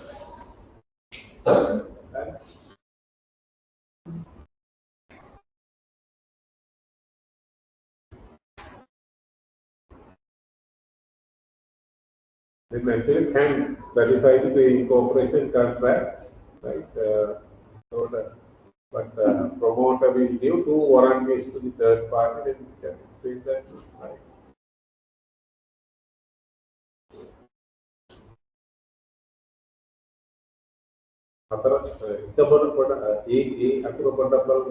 Dhanapala, who is a creditor of ABC Private Limited, demanded the payments of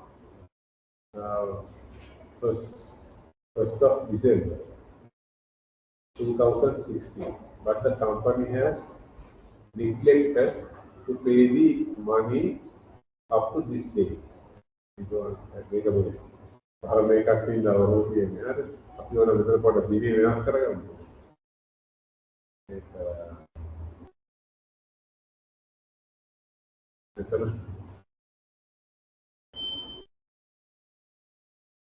ඒක තමයි ඕක දෙන්නේ කොහොමද? ඔන්න ළඟ දිනයක් දාගන්න වෙන්නේ. Therefore, Dhanapala is seeking the possibility to wind up the company by court, advised Dhanapala. So this is regarding winding up of the company, right? Then company got wind up by court maker, that is known as compulsory winding up, right? Now there are several reasons actually we have discussed with regard to compulsory winding up. One reason is unable to pay his debts. Then, I want to back here. And so here now, as a creditor, Dhanapala is seeking the possibility to wind up the company by court. And now we can identify unable to pay his debts. It means execution order, right? Return unsatisfied, whole or part. It indicates that the company unable to pay its debts.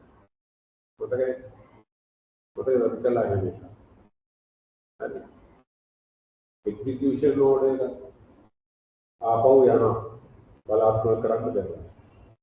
හරි. ඒක එකක්. අනිත් එක තමයි the company unable to pay its debts because of prospective liabilities. Contingent. Right. Contingent liabilities or prospective liabilities. The company unable to pay its debts. Right. Another reason. Another one is, right, this is the most important one, that is creditor. And ගොඩක් වෙලාවට ඕක තමයි විභාගවල අහන්නේ. අනිත්‍යවට වෙන්නේ. දෙකයි කියන්නේ අපිට ඒකම කතා කරමු. මොකද මේ execution order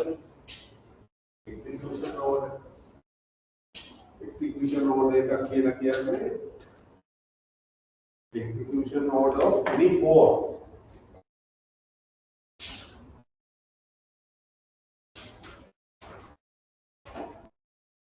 Execution order එකක් කියලා කියන්නේ දැන් අය ගෙවන්න බෑ කියන එක මේකේ අදහස් කරන්නේ unable to pay its debts.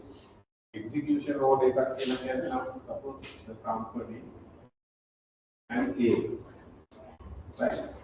Contract. There is a contract between company and A. Right?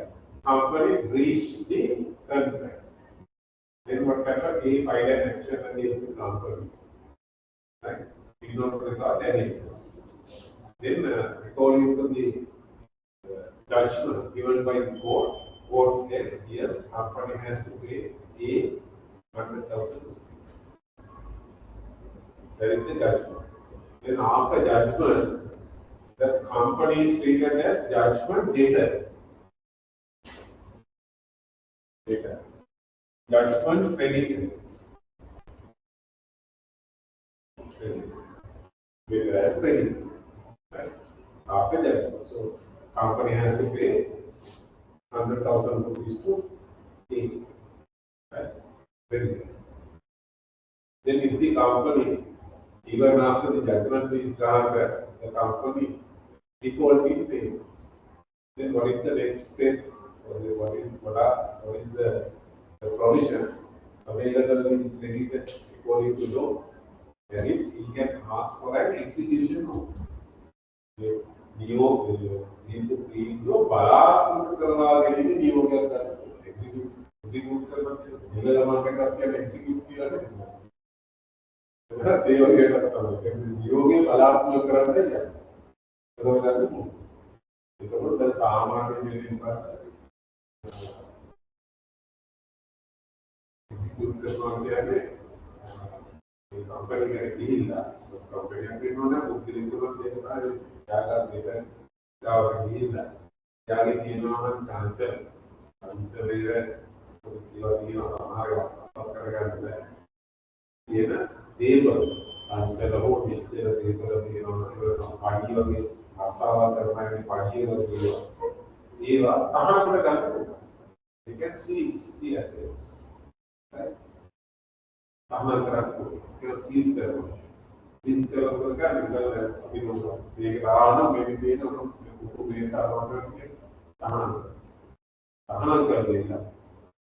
public auction they are I think I read that in Ignored. You could not ID to I so there is the execution of the order, right?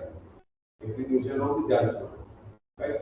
The court can seize the assets of the company and sell them in the public auction and recover the amount. That is the link. So here, what happened actually, right? Execution order written unsatisfied, written unsatisfied, right? Fully or partly, right? Unsatisfied fully. That means unsatisfied fully, execution order written unsatisfied fully. That means no assets in the company. That's why it is written as unsatisfied fully. Part means no sufficient assets to meet the judgment. Understood? It means that the company unable to pay its claims. ඒකත් එක හේතුවක් සමාගමකට ණයගාන බෑ කියන එක වෙනවා. ඒ කියන්නේ අතන ඒකේ තේරුම තමයි සාධනෝ ගත්තොත් සමාගම there is no sufficient assets in the company. ඒකයි. පක්කන්නේ. පක්කන්නේ. අර ප්‍රමාණවත් පක්කමක් නෑ. මේ ණයගානට පක්කමක් නෑ. ඒකේ තියෙනවා ණයගාන බෑ කියන එක. Student order return unsatisfied, right? Part or full, right? So that is unable to pay his claims. දෙවෙනි ක්‍රමය තමයි මොකද ඒකෙදි ගන්න ඕනේ ක්‍රෙඩිට් එක. මේකේ අතන පොන්දේස් තුනක් සම්පූර්ණ වෙනවා. ඒක මම දැන් there are three conditions to be fulfilled, right? Credit, now suppose the company and credit, right? Then the company has to pay the creditor more than 50,000 rupees. 50,000 rupees. More than 50,000 rupees. More than 50,000 rupees. So if the amount is less than 50, this condition is not fulfilled. Right? Company has to pay to a particular creditor more than 50. Then what happens? The creditor has demanded the money in writing. In writing. Demand. Written demand. Creditor must demand the money in writing by a letter. You must demand the money. Then within 3 weeks, not months, 3 weeks time, if the company unable to pay the creditor fully, or neglect to pay the creditor, then it deemed that the company unable to pay its debts. Then what happens? This creditor can make an application to court in order to wind up the company. Right? Another situation that the company can be wind up by court. Right? So there are 3 conditions to be fulfilled. Right? This is very important. More than 50 written demand, and within 3 weeks time, company unable to settle the money fully. According to settle the money fully. It means that the company unable to pay its මේ ගැටලුවේ ඔය සාම සම්පූර්ණ වෙලා ඉවර කියලා හරිම ලේසි. මේක නෑනේ සමහර තොරතුරු දීලා. ඒතර ප්‍රමාණය කියලා නෑ. ඒක මේක එක්ස්පෙක්ට් කරලා කියන්නේ. In order to wind up, make an application to wind up the company by court, the amount, right, shall be more than 50,000 rupees. 50,000 rupees. And there shall be a written demand, right, of the credit, and within 3 weeks time the company right, defaulting payment, so we need to pay the amount. Then creditor can make an application to court for winding. Right? So if these three conditions are fulfilled, he can make an application to court. Right? So that is the advice can be given to this person. Right? So these conditions to be fulfilled. Right.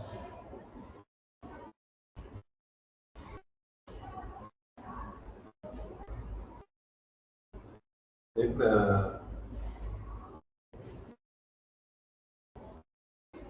we can go to fifth part. Right? Question number 5. Prospectus, prospectus here. Explain the following briefly. Prospectus means? Yes? Prospectus means? Right? These are invitations. Invitations. Invite the public to purchase the shares. Right? It may be an advertisement or written circular or whatever. Right? Only thing is requesting the public to purchase the shares of the company, right? Prospectus. It can be issued by public companies because private companies are not permitted to issue shares to public, right? Therefore, public companies can issue prospectus, only public companies, right? This is invitation, right? This is an invitation to the public to purchase the shares of the company. That is known as prospectus, right? So we can say actually, generally the public company will publish an advertisement in a newspaper, right? By inviting the public to purchase the shares. So that is known as prospectus. Then resolutions. What are the resolutions? ඒ වචන නිකන් අපි සරල තේරුමෙන් ගන්න. එතකොට හරි. ඔබ එක්කලා ප්‍රශ්නයක් වෙන්නේ. Resolutions කියන්නේ decisions. ඒක මතක තියාගන්න එතකොට හරි. Decisions. හරිද? Decisions.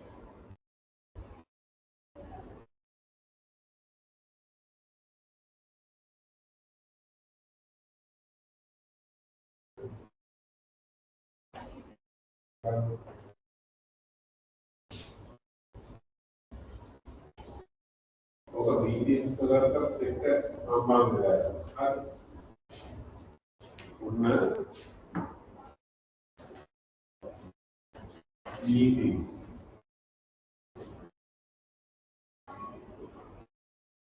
Company meetings.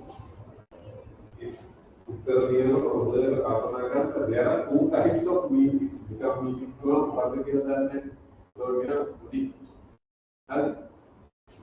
there are two types of meetings. Board meetings, or you can say directors meeting, and shareholders meeting. Or they are not. Other way can be given as general meetings. GA. These are the meeting directors meeting or shareholders meeting. Shareholders meetings are known as general.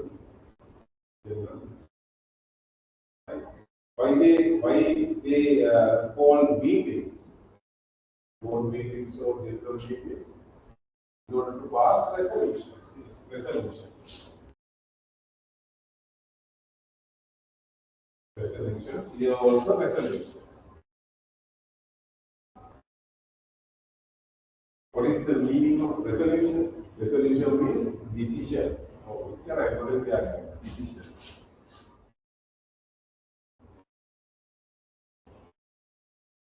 Decisions. Right. මේ තීරණ ගන්න තමයි meeting කරනවා. අධ්‍යක්ෂකවරු තීරණ ගන්නවා, මෙවලු තීරණ. resolutions. So resolutions, we might think overall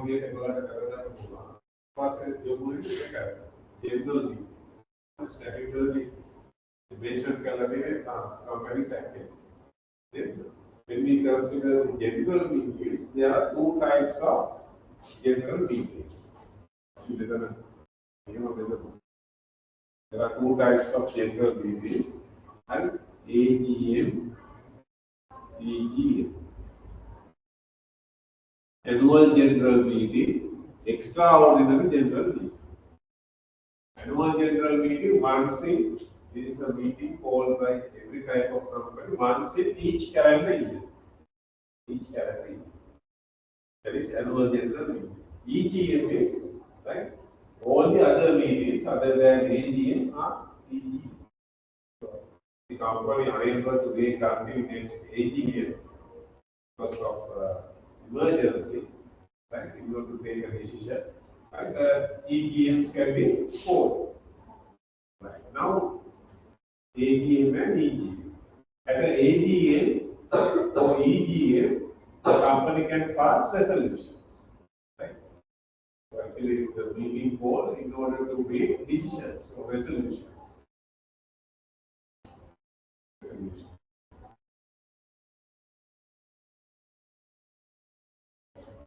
Right? Resolutions. Oh, Colombo may have been there, but not I can have been there. And special then resolutions can be divided into two: ordinary, special. Here also, in an EGM, resolutions can be passed as ordinary or special. ඒක වෙනම කතාවක්. විතරයි. Ordinary special කියන එක වෙනම දෙයක්. සමහර අය හිතාගෙන ඉන්නේ EGM එක තමයි special resolutions ගන්න. ඒක හරි. මගේ කැවිලි හරියට අවබෝධ කරගන්න. AGM එකක වුණා ordinary resolution pass කරන්න. ඒක මේ ordinary special කියන්නේ වෙන කතාවක්. හරි. special කියනවා සමහර අය කියන්නේ EGM extraordinary general meeting එක pass කරන වෙනවා තමයි special resolution. නේ. AGM එකක් නෙමෙයි. හරි. AGM, EGM, meeting, altogether meeting, right? They are calling meeting in order to pass resolutions. The two types of resolution, ordinary, special. Ordinary means the resolution which is passed by simple majority of votes. Simple majority. That is more than 50. More than 50% of votes. That is known as ordinary resolution. So some decisions can be taken by passing an ordinary resolution. And later, සමහර තීරණ ගන්න ordinary resolution එකක් තමයි. හැබැයි සමාගම් පනතේ දැන් කියනවා සමහර තීරණ ගන්න. ඒක අපි කොහෙද මොන වැක්සින් එක ගන්නවද කියන එක අදාළ නැහැ. AGM EGM ද නැහැ. ඒක සමහර තීරණ ගන්න special resolution එකක් pass කරන්න ඕන. What is the special resolution? This is a resolution which is passed by majority of 75% of votes. 75% of votes after giving 50, not less than 15 working days notice.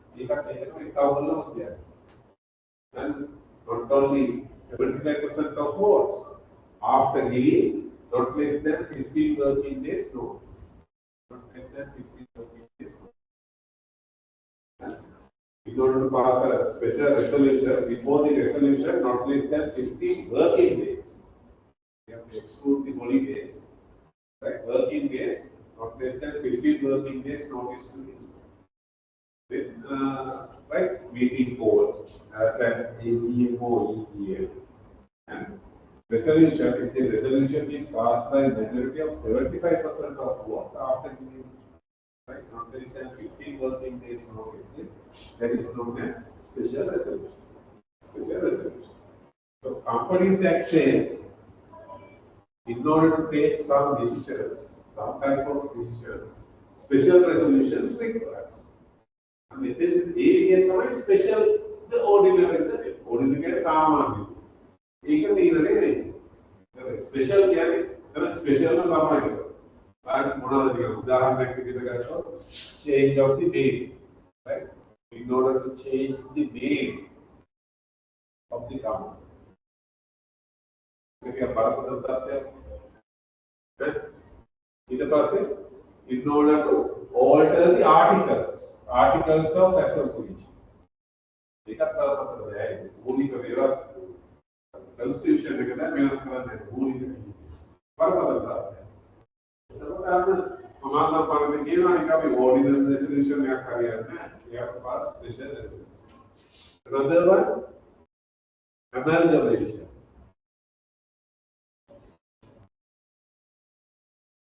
Amalgamation. तो हमारे वहाँ पे एक आवाज़ है. इधर serious में एक है, इधर में इधर serious में, right? Approve major transaction.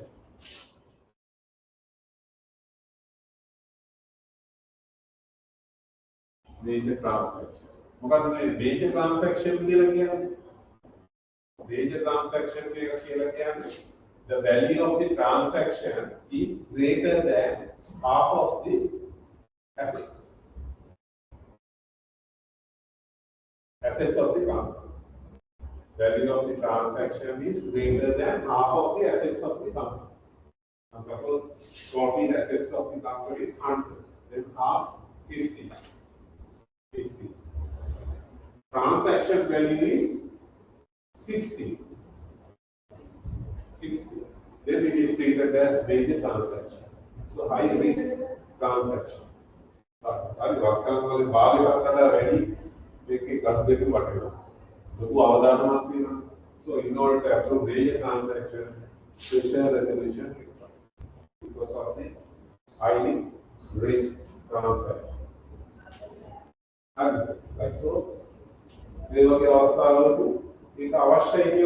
another one is reduction of stated capital.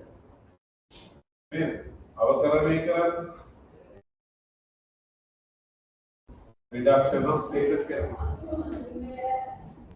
Here, जब समाधान मानते किया जाए और डेटा में जब मिला कराएंगे, special resolution का कोड and ये वो विशेष किया है ना, by passing an ordinary resolution, company can take any decision, right? In order to remove a director, right, or day-to-day transactions can be approved by passing an ordinary resolution. विशेषी समाधान मानते किया जाता है, सामान्य योजनाओं के लिए मुद्दा measured by majority of votes, they can make the decision. They don't need its resolutions, they will be ordinary special, ordinary special. Because couple of them easy.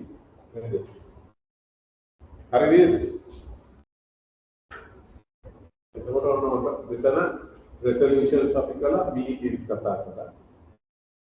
reduction of stated capital.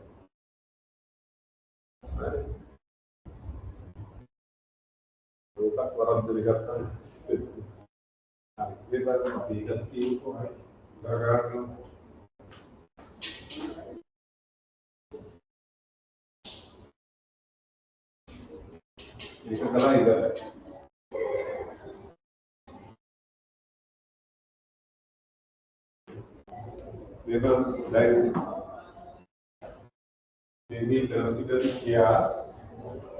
We can divide the shares in ordinary. Right? Then recurrence.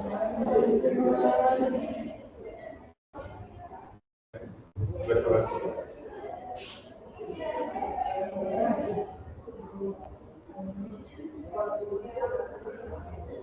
Redeemable, irredeemable.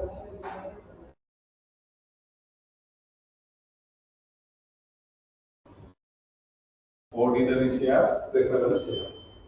Preference shares can be divided into two as redeemable, irredeemable.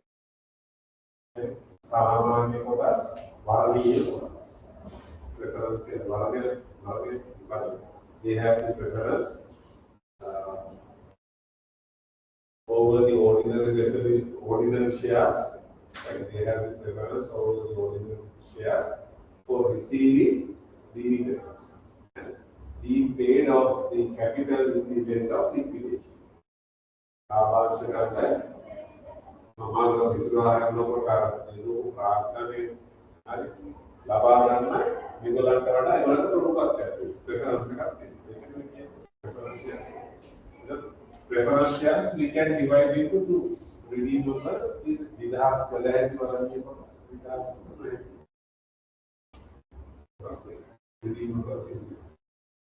Redeemable shares we can redeem on three options. නිදහස් කරන්න පුළුවන් වර්ණීය කොටස් නිදහස් කරන්න පුළුවන් ආකාර තුනකට. On the option of the shareholder. The option of the shareholder. On the option of the company. On the date mentioned in the articles. Articles of association. The articles on the option of the company. That avastha two. Nidahas कराना पूरा वारणीय quotas Nidahas कराना पूरा क्रम पूरा ये quotas नहीं हो किए ना ये निदास कराना देखो लिंग है अपने साली देश में हमारा तो निदास कराना व्यवस्था विधि ना हमें निदास से निदास कराना पूरा ये बोले तो समान होता है ये कराना तो निदास कराना तो ऑप्शन होता है irredeemable they cannot redeem. Yes. Now here there are three concepts. There are three concepts. One is known as redemption.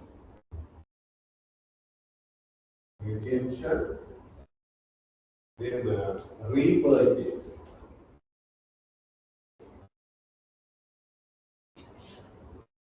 Repurchase, so it is known as buyback.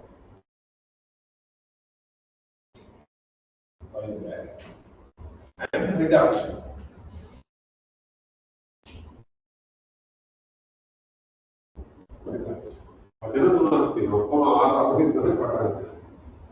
Redemption, repurchase, reduction. Reduction of stated capital. Right. Because redemption can be benefit. Right? Redemption. So we can name these three, right, as redemption.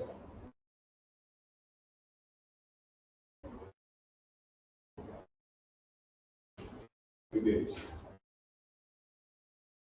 Right? Company redeem the redeemable preference shares on the option of the shareholder on the date mentioned in the article, so on the option of the company. That is known as redemption. Then repurchase or buyback. Buyback means company buy back its ordinary shares or irredeemable shares. So these two known as buyback or repurchase. From these two, right? Buy back the ordinary shares, right? Irredeemable shares, and this one. These three, right? Company repurchase the company redeem the redeemable shares on the option of the company. It is also treated as repurchase.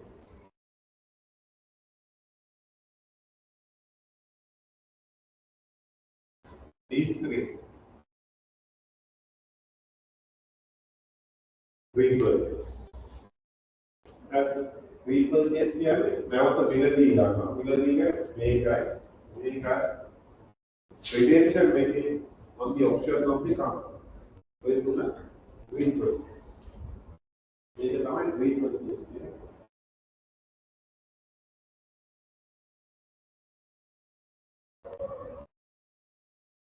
Reduction කියන්නේ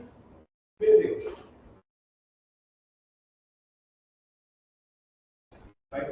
Because of redemption or repurchase, what happened to the stated capital? Reduce the stated capital. That is known as reduction of stated capital. Reduction. Reduction. Reduction means redemption and repurchase.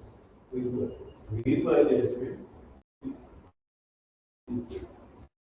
Right? Reduction of stated capital. This is the right concept. මෙතනින් පටන් ගන්න එතකොට කටිය. Redemption they cannot repurchase. එතන මේකයි කොහොමද redeem කරන්නේ? Repurchase කරනවා. මේකත් එක repurchase එකක් තමයි. Redemption or repurchase amounts to reduction of stated capital.